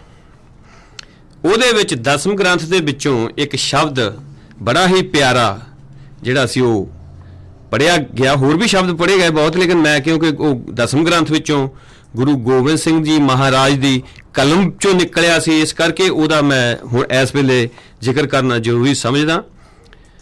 ਉਹ ਸ਼ਬਦ ਸੀ ਕਿ ਪ੍ਰਭ ਜੂ ਤੂੰ ਕਹਿ ਲਾਜ ਹਮਾਰੀ, ਨੀਲ ਕੰਠ ਨਰ ਹਰ ਨਾਰਾਇਣ, ਨੀਲ ਬਸਨ ਬਨਵਾਰੀ। ਉਹਦੇ ਵਿੱਚ ਗੁਰੂ ਸਾਹਿਬਾਨ ਨੇ ਇੱਕ ਐਸੀ ਸਾਹਿਤ ਦੀ ਜਿਹੜੀ ਕਲਾ ਆ ਉਹ ਪੇਸ਼ ਕੀਤੀ ਆ। ਜਦੋਂ ਇਹ ਸ਼ਬਦ ਕਹਿੰਦੇ ਸ਼ਾਂਤੀ ਨਿਕੇਤਨ ਦੇ ਵਿੱਚ ਰਵਿੰਦਰਨਾਥ ਟੈਗੋਰ ਨੂੰ ਕਿਸੇ ਨੇ ਸੁਣਾਇਆ ਸਿੱਖ ਨੇ, ਤੇ ਉਹ ਆਸ਼ਸ਼ ਕਰ ਉੱਠਿਆ। ਫਿਰ ਉਹਨੇ ਗੁਰੂ ਸਾਹਿਬਾਨ ਬਾਰੇ, ਸਿੱਖ ਧਰਮ ਬਾਰੇ ਜਿਹੜਾ ਸੀ ਉਹ ਹੋਰ ਅਧਿਐਨ ਕਰਨਾ ਸ਼ੁਰੂ ਕੀਤਾ, ਤੇ ਉਹ ਕਹਿੰਦਾ ਵੀ ਜਿਤਨੀ ਬਰੀਕੀ ਦੇ ਨਾਲ, ਜਿਤਨਾ ਸ਼ਿੰਗਾਰ ਰਸ ਨੂੰ ਗੁਰੂ ਸਾਹਿਬਾਨ ਦੀ ਕਲਮ 'ਚੋਂ ਜੋ ਨਸੀਬ ਉਹਨੂੰ ਪ੍ਰਾਪਤ ਹੋਇਆ, ਉਹ ਦੁਨੀਆ ਦੇ ਕਿਸੇ ਕਵੀ ਦੇ ਹਿੱਸੇ ਨਹੀਂ ਆਉਂਦਾ। ਇਹ ਸ਼ਬਦ ਜਿਹੜਾ ਆ, ਇਹਦੀ ਜਿਹੜੀ ਸਾਹਿਤ ਵੰਨਗੀ ਉਹ ਇਹ ਆ ਕਿ ਇਹਦੀ ਹਰ ਲਾਈਨ ਦਾ ਜਿਹੜਾ ਪਹਿਲਾ ਅੱਖਰ ਆ, ਸਾਰੀ ਲਾਈਨ ਦੇ ਅੱਖਰ ਹੀ ਉਸ ਇੱਕ ਅੱਖਰ ਤੋਂ ਸ਼ੁਰੂ ਹੁੰਦੇ ਆ। ਉਹ ਜਿਸ ਤਰ੍ਹਾਂ ਸ਼ਬਦ ਚੱਲਦਾ ਪਹਿਲਾਂ ਤਾਂ ਕਿ ਪ੍ਰਭੂ ਜੀ ਤੂੰ ਕੇ ਲਾਜ ਹਮਾਰੀ, ਨੀਲ ਕੰਠ ਨਰ ਹਰ ਨਾਰਾਇਣ, ਨੀਲ ਬਸਨ ਬਨਵਾਰੀ। ਉਹ ਨੰਨੇ ਦੇ ਨਾਲ ਹੀ ਸਾਰੇ ਜਿਹੜੇ ਉਹ ਲਫ਼ਜ਼ ਚੱਲਦੇ ਨੇ। ਹਾਂਜੀ। ਜੇ ਕੋਈ ਸ਼ਬਦ ਦੂਸਰਾ ਹੈ ਵੀ ਨਾਲ ਪ੍ਰਤੀਤ ਹੁੰਦਾ, ਉਹਨਾਂ ਦਾ ਕੰਜੰਕਸ਼ਨ ਆ, ਉਹ ਕੰਪਾਊਂਡ ਵਰਡ ਆ। ਫਿਰ ਕਹਿੰਦੇ ਮਾਧਵ ਮਹਾ ਜੋਤ ਮਦ ਮਰਦਨ ਮਾਨ ਮੁਕੰਦ ਮੁਰਾਰੀ, ਉਹ ਵੀ ਸਾਰੇ ਜਿਹੜੇ ਆ ਉਹ ਐਮ ਦੇ ਨਾਲ, ਮੰਮੇ ਦੀ ਸਾਊਂਡ ਨਾਲ ਚੱਲਦੇ ਆ। ਨੀਲਕੰਠ ਨਰ ਹਰ ਨਾਰਾਇਣ, ਇਹ ਸਾਰੇ ਨੰਨੇ ਨਾਲ ਸਾਰੇ ਇਹ ਚੱਲਦੇ ਆ। ਮਾਧਵ ਮਹਾ ਜੋਤ ਮਦ ਮਰਦਨ ਮਾਨ ਮੁਕੰਦ ਮੁਰਾਰੀ, ਇਹ ਇੱਕ ਅੱਖਰ ਨਾਲ ਸਾਰੀ ਲਾਈਨ ਚੱਲਦੀ ਆ। ਫਿਰ ਅੱਗੇ ਜਾ ਕੇ ਕਿਹਾ ਧਨਰ ਪਾਨ ਧ੍ਰਿਤ ਮਾਨ ਧਰਾ ਧਰ ਅਨਬਿਕਾਰ ਅਸਧਾਰੀ, ਉਹ ਧੱਦੇ ਨਾਲ ਸਾਰੀ ਲਾਈਨ ਚੱਲਦੀ ਆ। ਇਸ ਤਰ੍ਹਾਂ ਦੀ ਜਿਹੜੀ ਵੰਨਗੀ ਆ ਉਹ ਦੁਨੀਆ ਦੇ ਤੁਹਾਨੂੰ ਕਿਸੇ ਵੀ ਕਵੀ ਦੀ ਕਵਿਤਾ ਵਿੱਚ ਦੇਖਣ ਨੂੰ ਨਹੀਂ ਮਿਲੇਗੀ। ਬਿਲਕੁਲ। ਜਾਂ ਤਾਂ ਜਿੱਦਾਂ ਹੁਣ ਸਾਡੇ ਵਰਗੇ ਅਗਿਆਨੀ ਬੰਦੇ, ਜਿਨ੍ਹਾਂ ਨੂੰ ਨਾ ਸਾਹਿਤ ਦਾ ਪਤਾ, ਨਾ ਕਵਿਤਾ ਦਾ ਕੁਝ ਪਤਾ, ਬੋਧ ਨਹੀਂ, ਉਹ ਐਵੇਂ ਕਿੰਤੂ ਪਰੰਤੂ ਕਰਨ ਬੈਠ ਜਾਂਦੇ ਆ। ਜਾਂ ਉਹਦੇ ਵਿੱਚ ਕਹਿੰਦੇ ਵੀ ਕਿਰਪਾ ਸਿੰਧ ਕਾਲ ਤ੍ਰੈ ਦਰਸੀ ਕੋ ਕਰਤ ਪ੍ਰਨਾਸਨਕਾਰੀ, ਇਹ ਕੱਕੇ ਨਾਲ ਗੱਲ ਚੁੱਕੀ ਆ ਤੇ ਸਾਰੀਆਂ ਲਫ਼ਜ਼ ਜਿਹੜੇ ਉਹ ਕੱਕੇ ਨਾਲ ਹੀ ਸੰਪੂਰਨ ਲਾਈਨ ਕੀਤੀ ਆ। ਇਹ ਜਿਹੜੀਆਂ ਵੰਨਗੀਆਂ ਨੇ ਇਹਨਾਂ ਦਾ ਜ਼ਿਕਰ ਅਸੀਂ ਜ਼ਿਆਦਾ ਹੋਰ ਵੀ ਆਪਣੇ ਆਉਣ ਵਾਲੇ ਪ੍ਰੋਗਰਾਮਾਂ ਵਿੱਚ ਕਰਾਂਗੇ, ਪਰ ਉਹਨਾਂ ਦਾ ਜਿਹੜਾ ਸਭ ਤੋਂ ਜਿਹੜਾ ਟੌਪ ਦੇ ਵਿੱਚ ਆਪਾਂ ਗਿਣ ਸਕਦੇ, ਉਹਨਾਂ ਦੀ ਜਿਹੜੀ ਆਪਣੇ ਸ਼ਿੰਗਾਰ ਰਸ ਦੇ ਵਿੱਚ ਗੁਰੂ ਗ੍ਰੰਥ ਸਾਹਿਬ ਦੇ ਵਿੱਚ ਵੀ ਇੱਕ ਪੰਕਤੀ ਹੈ ਕਿ ਸੇਜ ਬਿਛਾਈ ਕੰਤ ਸਿਉ ਕੀਆ ਹਬ ਸਿੰਗਾਰ ਇਤੀ ਮੰਝ ਨਾ ਸਮਾਵਣੀ ਜੇ ਗੱਲ ਪਹਿਲਾਂ ਹਾਰ। ਗੁਰੂ ਸਾਹਿਬ ਲਿਖਦੇ ਆ ਵੀ ਜਦੋਂ ਇੱਕ ਇਸਤਰੀ ਨੇ ਆਪਣੇ ਪਤੀ ਦੇ ਮਿਲਾਪ ਲਈ, ਮਿਲਣ ਲਈ ਸ਼ਿੰਗਾਰ ਕੀਤਾ ਹਰ ਤਰ੍ਹਾਂ ਦਾ, ਸੇਜ ਵਿਛਾਈ ਸਭ ਤਰ੍ਹਾਂ ਦੀ ਵਧੀਆ, ਪਰ ਕਹਿੰਦੇ ਜਦੋਂ ਮਿਲਾਪ ਹੋਇਆ ਤੇ ਗਲ ਵਿੱਚ ਜਿਹੜਾ ਫੁੱਲਾਂ ਦਾ ਹਾਰ ਸੀ ਉਹ ਵੀ ਦੀਵਾਰ ਮਹਿਸੂਸ ਹੋਇਆ ਗਲਬੱਕੜੀ ਪਾਉਣ ਨਾਲ। ਸੇਜ ਵਿਛਾਈ ਕੰਤ ਸਿਉ ਕੀਆ ਹਬ ਸਿੰਗਾਰ ਇਤੀ ਮਝ ਨਾ ਸਮਾਵਣੀ ਜੇ ਗੱਲ ਪਹਿਰਾਂ ਹਾਰ। ਇਹਨਾਂ ਚੀਜ਼ਾਂ ਦੀ ਜਿਹੜੀ ਕਦਰ ਆ ਉਹੋ ਹੀ ਪਾ ਸਕਦਾ ਜਿਸ ਬੰਦੇ ਨੂੰ ਸਾਹਿਤ ਬਾਰੇ ਗਿਆਨ ਹੋਵੇ, ਫਿਰ ਕੁਝ ਰੂਹਾਨੀਅਤ ਬਾਰੇ ਵੀ ਉਹਨੂੰ ਪਤਾ ਹੋਵੇ, ਰੂਹਾਨੀਅਤ ਦੀ ਵੀ ਮਸ ਉਹਦੇ ਅੰਦਰ ਹੋਵੇ। ਲੇਕਿਨ ਵੈਸੇ ਹੀ ਉੱਠ ਕੇ ਰੌਲਾ ਪਾ ਦੇਣਾ ਉਹ ਤਾਂ ਕੋਈ ਵੀ ਪਾ ਸਕਦਾ। ਗੁਰੂ ਗੋਬਿੰਦ ਸਿੰਘ ਜੀ ਮਹਾਰਾਜ ਦਾ 10ਵੇਂ ਗ੍ਰੰਥ ਦੇ ਵਿੱਚੋਂ ਮੈਂ ਇੱਕ ਸਵਈਆ ਸ਼ੇਅਰ ਕਰਨਾ ਚਾਹੁੰਦਾ ਆਪਣੇ ਗੁਰਦੀਪ ਸਿੰਘ ਜੀ ਤੁਹਾਡੇ ਨਾਲ। ਹਾਂਜੀ। ਜਿਹੜਾ ਕਿ ਸ਼ਿੰਗਾਰ ਰਸ ਵਿੱਚ ਪੂਰਤ ਆ। ਉਹ ਲਿਖਦੇ ਆ ਇੱਕ ਥਾਂ ਕਿ ਆਪਣੇ ਕ੍ਰਿਸ਼ਨ ਅਵਤਾਰ ਵਿੱਚ ਸੇਤ ਧਰੇ ਸਾਰੀ ਬ੍ਰਿਜ ਭਾਨ ਕੀ ਕੁਮਾਰੀ ਜਸ ਹੀ ਕੀ ਮਨੋਵਾਰੀ ਐਸੀ ਰਚੀ ਹੈ ਨਾ ਕੋਦਈ। ਉਹ ਰੰਭਾ ਉਰਵਸ਼ੀ सची सो मधुबरी से ऐसी प्रभा ताकि जग बीच ना कशोभ है। मूतन के हार गरे डार रच सो सवार कान जुम्बे चली कब शाम रस को लई सेते साज साज चली सांभले की प्रीत काज चांदन में राधा मानो चांदनी सी हो गई। बहुत खूब। ਇਹਦਾ ਜਿਹੜਾ ਭਾਵ ਇੰਨਾ ਹੀ ਆ ਭਈ ਜਿਹੜੀ ਆਪਣੇ ਉਹਦੀ ਬ੍ਰਿਜਭਾਨ ਦੀ ਲੜਕੀ ਸੀ ਰਾਧਾ ਉਹ ਚਿੱਟੇ ਰੰਗ ਦੀ ਰਾਧਾ ਚਿੱਟੇ ਰੰਗ ਦੀ ਸਾੜੀ ਲਾ ਕੇ ਤੇ ਆਪਣੇ ਮਤਲਬ ਸ਼ਾਮ ਨੂੰ ਮਿਲਣ ਜਾਂਦੀ ਆ। ਉਹਦੀ ਕਹਿੰਦੇ ਇਤਨੀ ਮਤਲਬ ਬਿਊਟੀ, ਉਹਦੀ ਪ੍ਰਤਿਭਾ ਐਸੀ ਸੀ ਵੀ ਉਹ ਸਾਰੀਆਂ ਜਿਹੜੀਆਂ ਪੁਰਾਣੀਆਂ ਸਾਡੇ ਦੇਵੀ ਦੇਵਤਿਆਂ ਦੀਆਂ ਇਸਤਰੀਆਂ ਖੂਬਸੂਰਤੀ 'ਚ ਗਿਣੀਆਂ ਗਈਆਂ, ਰੰਭਾ ਉਰਵਸ਼ੀ ਸੱਚੀ ਮਧੋਬਰੀ ਇੰਦਰ ਦੀ ਘਰ ਵਾਲੀਆਂ ਹੋਰ ਜਿੰਨੀਆਂ ਸੀ, ਉਹ ਕਹਿੰਦੇ ਸਾਰਿਆਂ ਨੂੰ ਮਾਤ ਪਾਉਂਦੀ ਸੀ ਉਹ ਰਾਧਾ। ਮੋਤੇ ਚਿੱਟੇ ਮੋਤੀਆਂ ਦੇ ਜਿੱਦਾਂ ਗਲ 'ਚ ਹਾਰ ਪਾਇਆ, ਚਿੱਟੇ ਫੁੱਲ ਸਿਰ ਦੇ ਵਿੱਚ ਟੰਗੇ ਹੋਏ, ਚਿੱਟੇ ਹਰਨ ਦੇ ਖੱਲ ਦੀ ਜੁੱਤੀ ਪਹਿਨੀ ਹੋਈ ਸੀ, ਕੰਨਾਂ ਵਿੱਚ ਜੁੰਬੇ ਜਿਹੜੇ ਪਾਏ ਹੁੰਦੇ ਝੁਮਕੇ ਜਿਹਨੂੰ ਕਹਿੰਦੇ ਵੀ ਚਿੱਟੇ ਰੰਗ ਦੇ ਸੀਗੇ। ਤੇ ਕਹਿੰਦੇ ਵੀ ਜਦੋਂ ਉਹ ਹੌਲੀ ਹੌਲੀ ਆਪਣੇ ਰਾਤ ਨੂੰ ਚੰਦਰਮਾ ਦੀ ਚਾਂਦਨੀ ਦੇ ਵਿੱਚ ਚਿੱਟੇ ਰੰਗ ਦੀ ਰਾਧਾ ਚਿੱਟੀ ਸਾਰਾ ਹੀ ਹਾਰ ਸ਼ਿੰਗਾਰ ਚਿੱਟੀ ਹੀ ਸਾੜੀ ਲਾ ਕੇ ਉਹ ਆਪਣੇ ਸ਼ਾਮ ਨੂੰ ਮਿਲਣ ਜਾ ਰਹੀ ਸੀ, ਸਾਂਵਲੇ ਸ਼ਾਮ ਨੂੰ, ਤੇ ਉਹ ਤੁਰੀ ਜਾਂਦੀ ਨੂੰ ਦੇਖ ਕੇ ਇਹ ਪ੍ਰਤੀਤ ਹੋਣ ਲੱਗ ਪਿਆ, ਇਸ ਤਰ੍ਹਾਂ ਮਹਿਸੂਸ ਹੋਇਆ ਵੀ ਇਹ ਕਹਿਣਾ ਹੀ ਮੁਸ਼ਕਲ ਹੋ ਗਿਆ ਵੀ ਚੰਦਰਮਾ ਦੀ ਚਾਂਦਨੀ ਕਿਹੜੀ ਆ ਤੇ ਰਾਧਾ ਕਿਹੜੀ ਆ, ਦੋਨੇ ਇੱਕ ਮਿਕ ਹੋ ਗਏ, ਮਿਸ਼ਰਤ। ਚਾਂਦਨੀ ਮੇ ਮਾਨੋ ਰਾਧਾ ਚਾਂਦਨੀ ਸੀ ਹੋ ਗਈ। ਉੱਥੇ ਇਹ ਕਹਿਣਾ ਹੀ ਮੁਸ਼ਕਲ ਹੋ ਗਿਆ ਸੀ ਵੀ ਰਾਧਿਕਾ ਇੱਥੇ ਕਿਹੜੀ ਆ ਤੇ ਚੰਦਰਮਾ ਦੀ ਚਾਂਦਨੀ ਕਿਹੜੀ ਆ। ਬਹੁਤ ਵਧੀਆ। ਸੋ ਗੁਰੂ ਸਾਹਿਬਾਨ ਜਿਹੜੇ ਆ ਉਹਨਾਂ ਨੇ ਮਤਲਬ ਸਾਡੇ 52 ਕਵੀ ਉਹਨੇ ਕਿਉਂ ਰੱਖੇ ਸੀ ਕਿ ਜਿਹੜੇ ਸਾਡੇ ਸਿੱਖ ਹੋਣ, ਉਹਨਾਂ ਨੂੰ ਕਵਿਤਾ ਦੀ ਵੀ ਮੱਸ ਹੋਵੇ, ਉਹਨਾਂ ਨੂੰ ਸਾਹਿਤ ਦਾ ਵੀ ਗਿਆਨ ਹੋਵੇ। ਇਹ ਵੀ ਇੱਕ ਜ਼ਿੰਦਗੀ ਦਾ ਪਹਿਲੂ ਆ। ਔਰ ਇੱਕ ਵਾਰੀ ਦਾ ਵਾਕਿਆ ਤੇ ਦੱਸਦੇ ਕਿ ਪੌਂਟਾ ਸਾਹਿਬ ਜਦੋਂ ਗੁਰੂ ਸਾਹਿਬ ਸੀਗੇ, ਉਹਨਾਂ ਨੇ ਆਪਣੇ ਕਵੀ ਦਰਬਾਰ ਚੱਲਣਾ ਸੀ, ਤੇ ਉਹ ਗੁਰੂ ਸਾਹਿਬ ਨੇ ਹੁਕਮ ਕੀਤਾ ਸਾਰੇ ਕਵੀਆਂ ਨੂੰ ਵੀ ਅੱਜ ਹੁਣੇ ਕੋਈ ਸ਼ੇਰ ਬਣਾਓ, ਕੋਈ ਦੋਹਰਾ, ਕੋਈ ਸਵਈਆ ਲਿਖੋ, ਫਰੈਸ਼, ਜਿੱਦਾਂ ਕਹਿੰਦੇ ਤਾਜ਼ਾ, ਹੁਣੇ ਹੀ, ਤੇ ਹੁਣੇ ਸੁਣਾਓ ਆਪੋ ਆਪਣਾ ਲਿਖ ਕੇ। ਸਾਰਿਆਂ ਨੇ ਕੋਸ਼ਿਸ਼ ਕੀਤੀ, ਲਿਖਿਆ। ਤੇ ਉਹਨਾਂ ਵਿੱਚ ਕਹਿੰਦੇ ਕਵੀ ਚੰਦਨ ਸੀ, ਬਹੁਤ ਵਧੀਆ ਕਵੀ, ਜਿੱਦਾਂ ਕਹਿ ਲਓ ਭਈ ਹਰ ਤਰ੍ਹਾਂ ਦੇ ਉਹਨੂੰ ਸਾਹਿਤਕ ਗੁਣਾਂ ਨਾਲ ਭਰਪੂਰ ਸੀਗਾ। ਉਹਨੇ ਵੀ ਇੱਕ ਸਵਈਆ ਲਿਖ ਲਿਆ, ਤੇ ਉਹ ਲਿਖ ਤੋਂ ਬਾਅਦ ਉਹਦੇ ਮਨ 'ਚ ਖਿਆਲ ਆਇਆ ਵੀ ਮੈਂ ਇਹ ਜਿਹੜਾ ਸਵਈਆ ਲਿਖਿਆ, ਵੀ ਪਹਿਲੀ ਗੱਲ ਤਾਂ ਵੀ ਇਹ ਇੱਥੇ ਹੋ ਸਕਦਾ ਕਿਸੇ ਦੀ ਸਮਝ ਹੀ ਨਾ ਪਵੇ, ਤਾਂ ਜੇ ਸਮਝ ਪੈ ਵੀ ਗਿਆ ਤਾਂ ਇਨਾਮ ਕੋਈ ਏਡਾ ਨਹੀਂ ਮਿਲਣਾ, ਮੈਂ ਇਹਨੂੰ ਕਿਸੇ ਰਾਜੇ ਦੇ ਦਰਬਾਰ 'ਚ ਜਾ ਕੇ ਸੁਣਾਊਂਗਾ ਤੇ ਮਾਲਾ ਮਾਲ ਹੋ ਜੂ। ਗੁਰੂ ਸਾਹਿਬ ਦਿਲਾਂ ਦੀਆਂ ਜਾਣੀ ਜਾਣ ਸੀਗੇ, ਉਹਨੇ ਕਿਹਾ ਵੀ ਚਲੋ ਬਈ ਹੁਣ ਵਕਤ ਹੋ ਗਿਆ, ਵੀ ਜਿੰਨਾ ਸਮਾਂ ਉਹਨੇ ਦਿੱਤਾ ਹੋਊਗਾ ਵੀ ਆਪਣਾ ਲਿਖਣਾ ਤੁਸੀਂ ਆਪੋ ਆਪਣਾ, ਕਹਿੰਦੇ ਵੀ ਲਿਖ ਲਿਆ ਸਾਰਿਆਂ ਨੇ? ਕਹਿੰਦੇ ਜੀ ਹਾਂ ਲਿਖ ਲਿਆ। ਕਹਿੰਦੇ ਚੰਦਨ ਉਹਦੇ ਨਾਲ ਹੀ ਬੈਠਾ ਸੀ ਸੱਜੇ ਪਾਸੇ, ਕਹਿੰਦੇ ਚਲੋ ਫਿਰ ਅਸੀਂ ਹੁਣ ਚੰਦਨ ਤੋਂ ਹੀ ਸ਼ੁਰੂ ਕਰ ਲੈਂਦੇ ਹਾਂ। ਤੇ ਚੰਦਨ ਕਹਿੰਦਾ ਜੀ ਵੀ ਬੜੀ ਕੋਸ਼ਿਸ਼ ਕੀਤੀ ਪਰ ਕੁਛ ਲਿਖਿਆ ਨਹੀਂ ਗਿਆ। ਗੁਰੂ ਸਾਹਿਬ ਕਹਿੰਦੇ ਚੰਦਨ ਨੇ ਉਹ ਕਾਗਜ਼ ਤੇ ਲਿਖਣ ਦੀ ਬਜਾਏ, ਕਿ ਉਹ ਕਾਗਜ਼ ਤੇ ਲਿਖਦਾ ਪਤਾ ਲੱਗ ਜਾਣਾ ਸੀ, ਉਹਨੇ ਆਪਣੇ ਪੱਟ ਤੇ ਲਿਖ ਲਿਆ। ਤੇ ਗੁਰੂ ਸਾਹਿਬ ਨੂੰ ਤਾਂ ਹੁਣ ਕੋਈ ਉਹ ਮਤਲਬ ਨਾ ਕਰ ਸਕਦਾ ਸੀਗਾ ਠੱਗੀ ਉੱਥੇ ਬੈਠ ਕੇ, ਤੇ ਗੁਰੂ ਸਾਹਿਬ ਨੂੰ ਪਤਾ ਸੀ। ਗੁਰੂ ਸਾਹਿਬ ਕਹਿੰਦੇ ਚਲੋ ਠੀਕ ਆ, ਫਿਰ ਜੇ ਚੰਦਨ ਤੋਂ ਨਹੀਂ ਲਿਖ ਹੋਇਆ, ਜਿਹੜਾ ਸਾਡਾ ਸਾਰਿਆਂ ਤੋਂ ਸਰਮੋਰ, ਅਸੀਂ ਇਹਨੂੰ ਗਿਣਦੇ ਹਾਂ ਉਹਨਾਂ 'ਚੋਂ ਇੱਕ ਕਵੀ ਆ, ਤੇ ਫਿਰ ਚਲੋ ਠੀਕ ਆ, ਤੇ ਚਲੋ ਇੱਦਾਂ ਕਰਦੇ ਹਾਂ, ਹੁਣ ਆਪਾਂ ਲਾਗੇ ਦਰਿਆ ਵਗਦਾ, ਉਹ 'ਚ ਇਸ਼ਨਾਨ ਕਰਕੇ ਆਉਂਦੇ ਹਾਂ। ਚੰਦਨ ਦੀ ਗੱਲ ਖੁੜਕ ਗਈ ਵੀ ਗੁਰੂ ਸਾਹਿਬ ਨੂੰ ਤਾਂ ਜਾਣੀ ਜਾਣ ਸਭ ਪਤਾ ਆ, ਤੇ ਮੈਂ ਜਦੋਂ ਨਹਾਉਣਾ ਤਾਂ ਉੱਥੇ ਢਹਿ ਜਾਣਾ, ਖੁਰ ਜਾਣਾ ਮੇਰੇ ਤੋਂ, ਜਿੱਥੇ ਮੈਂ ਲਿਖ ਬੈਠਾ ਸਿਆਹੀ ਜਾਂਦੀ ਲੱਗਣੀ ਆ ਪਾਣੀ ਨਾਲ। ਪੈਰੀਂ ਪੈ ਗਿਆ ਗੁਰੂ ਸਾਹਿਬ ਦੇ, ਕਹਿੰਦਾ ਜੀ ਗਲਤੀ ਹੋ ਗਈ। ਗੁਰੂ ਸਾਹਿਬ ਕਹਿੰਦੇ ਕੀ ਹੋ ਗਿਆ, ਕਿਹੜੀ ਗਲਤੀ ਹੋ ਗਈ? ਕਹਿੰਦੇ ਵੀ ਮਨ ਵਿੱਚ ਇੱਕ ਲਾਲਚ ਆ ਗਿਆ ਸੀ, ਉਹ ਸਾਰੀ ਜੋ ਮਨ 'ਚ ਉਹਦੇ ਚੱਲਿਆ ਖਿਆਲ ਗੁਰੂ ਸਾਹਿਬ ਦੇ ਦੱਸਤਾ ਭਈ ਸਮਝ ਨਹੀਂ ਸੀ ਆਉਣੀ, ਫਿਰ ਇਨਾਮ ਬੜਾ ਮਿਲ ਸਕਦਾ ਸੀ ਕਿਤੇ ਹੋਰ ਥਾਂ ਜਾ ਕੇ। ਗੁਰੂ ਸਾਹਿਬ ਕਹਿੰਦੇ ਚਲੋ ਠੀਕ ਆ, ਚਲੋ ਫਿਰ ਤੁਸੀਂ ਜੇ ਸੁਣਾਉਣਾ ਚਾਹੁੰਦੇ ਆ ਤਾਂ ਫਿਰ ਇਸ ਤਰ੍ਹਾਂ ਕਰਦੇ ਆ ਵੀ ਇੱਥੇ ਤਾਂ ਸਾਨੂੰ ਸਮਝ ਕਿਸੇ ਨੂੰ ਨਹੀਂ ਆਉਣੀ, ਵੀ ਕੋਈ ਐਸਾ ਸ਼ਖਸ ਸੱਦ ਲੈਂਦੇ ਆ ਜਿਹੜਾ ਤੇਰੇ ਇਸ ਦੋਹਰੇ ਦਾ, ਸਵਈਏ ਦਾ, ਸ਼ੇਰ ਦਾ ਸਾਨੂੰ ਅਰਥ ਕਰਕੇ ਸਿਖਾਲ ਦੇਵੇ। ਉਸ ਵੇਲੇ ਕਹਿੰਦੇ ਉਹਨਾਂ ਨੇ ਆਪਣੇ ਭੇਜਿਆ ਸੁਨੇਹਾ, ਭਾਈ ਧੰਨਾ ਸਿੰਘ ਸੀ, ਉਹ ਘੋੜਿਆਂ ਦੀ ਹੋਈ ਰਖਵਾਲੀ ਕਰਦਾ ਸੀ, ਖਰਖਰਾ ਫੇਰਦਾ ਸੀ, ਲਿੱਦ ਠਾ ਦੇਣੀ, ਜਾਂ ਉੱਥੇ ਉਹਦੀ ਸੇਵਾ ਕਰਦਾ ਸੀ, ਉਹਦੀ ਸੇਵਾ ਉੱਥੇ ਹੀ ਖੁਸ਼ ਰਹਿੰਦਾ ਸੀ ਸੇਵਾ ਕਰਕੇ ਘੋੜਿਆਂ ਦੇ ਤਵੇਲੇ 'ਚ। ਜਦੋਂ ਉਹਨੂੰ ਸੁਨੇਹਾ ਭੇਜਿਆ ਤੇ ਚੰਦਨ ਨੂੰ ਹੋਰ ਵੀ ਚੋਟ ਲੱਗੀ ਵੀ ਦੇਖੋ ਮੈਂ ਤਾਂ ਇੱਥੇ ਬੈਠੇ ਵਾਲਿਆਂ ਨੂੰ ਕਹਿ ਰਿਹਾ ਸੀਗਾ ਵੀ ਇਹਨਾਂ ਦੇ ਕਿਸੇ ਸਮਝ ਨਹੀਂ ਆਉਣਾ ਇਹ, ਤਾਂ ਇਹ ਧੰਨਾ ਸਿੰਘ ਨੂੰ ਭੇਜ ਦਿੱਤਾ ਸੁਨੇਹਾ ਵੀ ਜਿਹਨ ਕਦੀ ਨਾ ਉਹਨੂੰ ਕਵਿਤਾ ਦਾ ਪਤਾ, ਨਾ ਉਹਨੂੰ ਕੋਈ ਗੱਲ, ਨਾ ਕੋਈ ਬਾਤ, ਕਦੀ ਨਾ ਉਹਨੂੰ ਕਵਿਤਾ ਸੁਣੀ, ਨਾ ਪੜ੍ਹੀ, ਨਾ ਲਿਖੀ, ਵੀ ਉਹ ਕੀ ਅਰਥ ਕਰੂਗਾ ਮੇਰੀ ਇਸ ਸ਼ੇਰ ਦੇ, ਦੋਹਰੇ ਦੇ।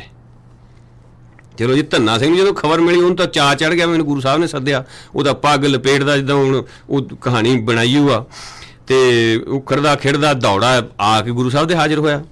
ਕਹਿੰਦੇ ਹੁਕਮ ਕਰੋ ਗੁਰੂ ਸਾਹਿਬ ਜੀ।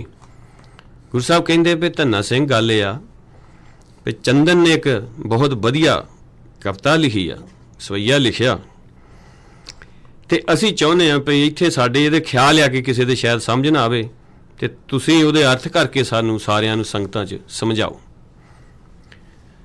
ਧੰਨਾ ਸਿੰਘ ਕਹਿੰਦਾ ਗੁਰੂ ਮਹਾਰਾਜ ਤੁਹਾਡੀ ਵੇਸ ਭਰਿਆ ਹੱਥ ਸਿਰ ਤੇ ਹੋਵੇ ਤੇ ਕੀ ਨਹੀਂ ਹੋ ਸਕਦਾ, ਮੈਂ ਜੋ ਹੁਕਮ ਆਪਦਾ ਮੈਂ ਉਸ ਤਰ੍ਹਾਂ ਹੀ ਕਰ ਦਿੰਦਾ।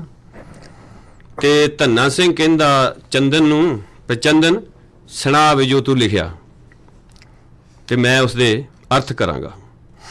ਚੰਦਨ ਹੁਣ ਵਿਚਾਰਾ ਛਛੂ ਪੰਜ ਪਿਆ ਵੀ ਅਰਥ ਤੇ ਤਾਂ ਹੁਣੇ ਨਹੀਂ, ਪਰ ਸੁਣਾ ਦਿੰਦੇ, ਕਿਉਂਕਿ ਹੁਣ ਕਹਿ ਬੈਠਾ ਸੀ ਵੀ ਸੁਣਾ ਦਿੰਦੇ ਆ।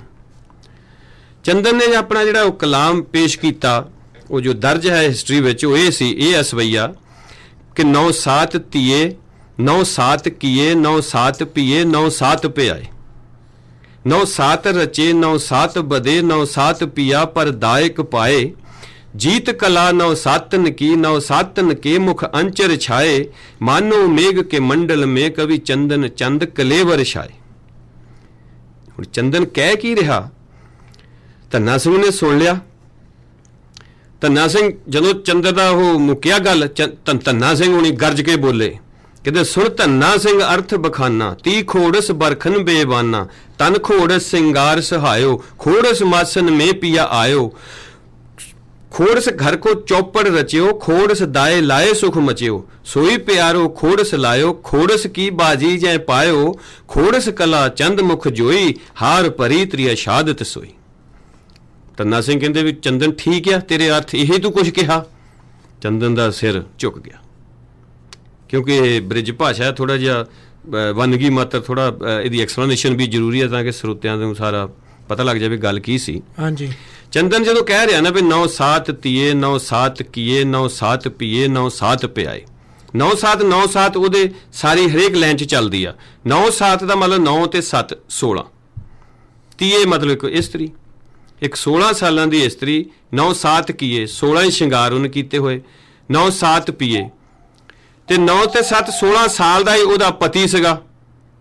9 7 ਪਿਆਏ, ਉਹ 9 ਤੇ 7 16 ਮਹੀਨਿਆਂ ਬਾਅਦ ਉਹ ਪ੍ਰਦੇਸ਼ ਚੋਂ ਵਾਪਸ ਘਰ ਆਇਆ। ਉਹਦੇ ਘਰ ਆਉਣ ਦੀ ਖੁਸ਼ੀ ਦੇ ਵਿੱਚ ਕੀ ਕੀਤਾ, ਉਹਨਾਂ ਨੇ ਜਿਹੜੀ ਆਪਣੀ ਸ਼ਤਰੰਜ ਦੀ ਖੇਡ ਆ ਉਹ ਲਾ ਲਈ। ਉਹਦੇ ਵਿੱਚ ਇੱਕ 16 ਕਲਾਂ ਦੀ ਬਾਜੀ ਹੁੰਦੀ ਆ, ਉਹ ਨਹੀਂ ਮਤਲਬ ਸ਼ੁਰੂ ਕਰ ਲਈ। 9 7 ਰਚੇ 9 7 ਬਦੇ 9 7 ਪੀਆ ਪਰ ਦਾਇਕ ਪਾਏ, 9 7 ਜੀਤ ਕਲਾ 9 7 ਕੀ, 9 7 ਕੇ ਮੁਖ ਅੰਚਰ ਛਾਏ। ਉਹ ਕਹਿੰਦੇ ਕਿ ਉਹਦਾ ਪਤੀ ਜਿਹੜਾ ਸੀ, ਉਹ ਜਿਹੜੀ 16 ਕਲਾਂ ਦੀ ਜਿਹੜੀ ਚੌਪੜ ਦੀ ਬਾਜੀ ਲਾਈ ਸੀ, ਪਾਈ ਸੀ ਉਹਨੇ, ਉਹ ਜਿੱਤ ਗਿਆ। ਤੇ ਜਿੱਤਣ ਨਾਲ ਉਹਨੂੰ ਕੀ ਹੋਇਆ, ਉਹ ਸ਼ਰਮਸਾਰੀ ਦੇ ਨਾਲ ਉਹਨੂੰ ਸਿਰ ਝੁਕਾ ਲਿਆ ਉਹਦੀ ਪਤਨੀ ਨੇ, ਤੇ ਜਿਹੜੇ ਉਹਦੇ ਜ਼ੁਲਫਾਂ ਸੀ, ਉਹਦੇ ਕੇਸ ਸੀਗੇ, ਉਹ ਸਾਰੇ ਉਹਦੇ ਚਿਹਰੇ ਤੇ ਇੱਕਦਮ ਆ ਗਏ। ਜਦੋਂ ਚਿਹਰਾ ਨੀਵਾਂ ਕੀਤਾ ਆਪਣਾ, ਤੇ ਕਵੀ ਚੰਦਨ ਕਹਿੰਦੇ ਉਹ ਇਸ ਤਰ੍ਹਾਂ ਲੱਗ ਰਿਹਾ ਸੀ, ਮਾਨੋ ਮੇਘ ਕੇ ਮੰਡਲ ਮੇ ਕਵੀ ਚੰਦਨ ਚੰਦ ਕਲੇਵਰ ਛਾਏ, ਵੀ ਜਿਵੇਂ ਇੱਕ ਚਾਂਦਨੀ ਰਾਤ ਵਿੱਚ ਚੰਦਰਮਾ ਦੇ ਉੱਤੇ ਕਾਲੀ ਬਦਲੀ ਆ ਕੇ ਉਹਨੂੰ ਕਵਰ ਕਰ ਲੈ, ਢੱਕ ਲਵੇ। ਇਹ ਸ਼ਿੰਗਾਰ ਰਸ ਦਾ ਇੱਕ ਵੰਨਗੀ।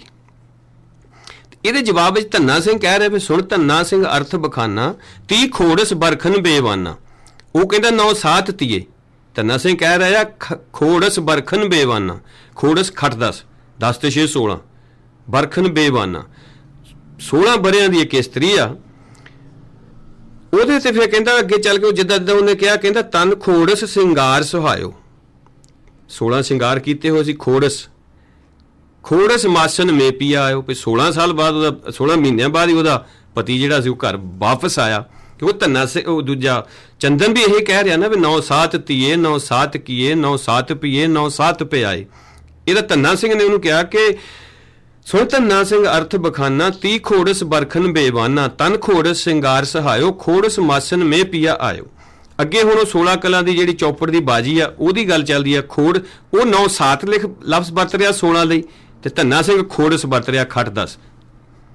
ਧੰਨਾ ਸਿੰਘ ਕਹਿੰਦਾ ਖੋੜਸ ਘਰ ਕੋ ਚੌਪੜ ਰਚਿਓ, ਖੋੜਸ ਦਾਏ ਲਾਏ ਸੁਖ ਮਚਿਓ। ਉਹ ਵੀ ਕਹਿੰਦਾ 9 7 ਜਿਹੜੀ ਕਲਾ 16 ਕਲਾ ਦੀ ਬਾਜੀ ਉਹਨੇ ਲਾਈ ਉੱਥੇ। ਧੰਨਾ ਸਿੰਘ ਵੀ ਇਹੀ ਕਹਿ ਰਿਹਾ ਹੈ, ਖੋੜਸ ਘਰ ਕੋ ਚੌਪੜ ਰਚਿਓ, ਖੋੜਸ ਦਾਏ ਲਾਏ ਸੁਖ ਮਚਿਓ, ਸੋਈ ਪਿਆਰੋ ਖੋੜਸ ਲਾਇਓ, ਖੋੜਸ ਕੀ ਬਾਜੀ ਜੈ ਪਾਇਓ। ਕਹਿੰਦਾ ਉਹਨੇ ਜਿਹੜੀ ਉਹ 16 ਕਲਾਂ ਦੀ ਬਾਜੀ ਸੀ ਸ਼ਤਰੰਜ ਦੀ, ਉਹ ਪਤੀ ਜਿੱਤ ਗਿਆ। ਤੇ ਉਹਦੇ ਐਂਡ ਰਿਜ਼ਲਟ ਕੀ ਹੋਇਆ, ਇਹ ਕਿਹਾ ਮਨ ਨੂੰ ਉਹਦੇ 9 7 ਕੇ ਮੁਖ ਅੰਚਰ ਛਾਏ। ਚੰਦਨ ਇਹ ਕਹਿ ਰਿਹਾ ਤੇ ਧੰਨਾ ਸਿੰਘ ਕਹਿ ਰਿਹਾ ਖੋੜਸ ਕਲਾ ਚੰਦ ਮੁਖ ਜੋਈ, ਹਾਰ ਭਰੇ ਤ੍ਰਿਏ ਸ਼ਹਾਦਤ ਹੋਈ। ਉਹ ਕਹਿੰਦਾ ਜਦੋਂ ਉਹ 16 ਕਲਾਂ ਦੀ ਬਾਜੀ ਹਾਰ ਗਈ ਤੇ ਉਹ ਬਹੁਤ ਹੀ ਉਹਨੂੰ ਮਤਲਬ ਸ਼ਰਮਸਾਰੀ ਦਾ ਸਾਹਮਣਾ ਕਰਨਾ ਪਿਆ। ਹੁਣ ਮਤਲਬ ਧੰਨਾ ਸਿੰਘ ਨੇ ਜਦੋਂ ਇਹ ਸਾਰੀ ਗੱਲਬਾਤ ਕਿਆਸ ਉਹਦਾ ਜਿਹੜਾ ਸੀ ਸਾਰਾ ਗਲਤ ਹੋ ਗਿਆ ਚੰਦਨ ਦਾ, ਤੇ ਚੰਦਨ ਵਿਚਾਰਾ ਸੋਚਾਂ 'ਚ ਡੁੱਬ ਗਿਆ।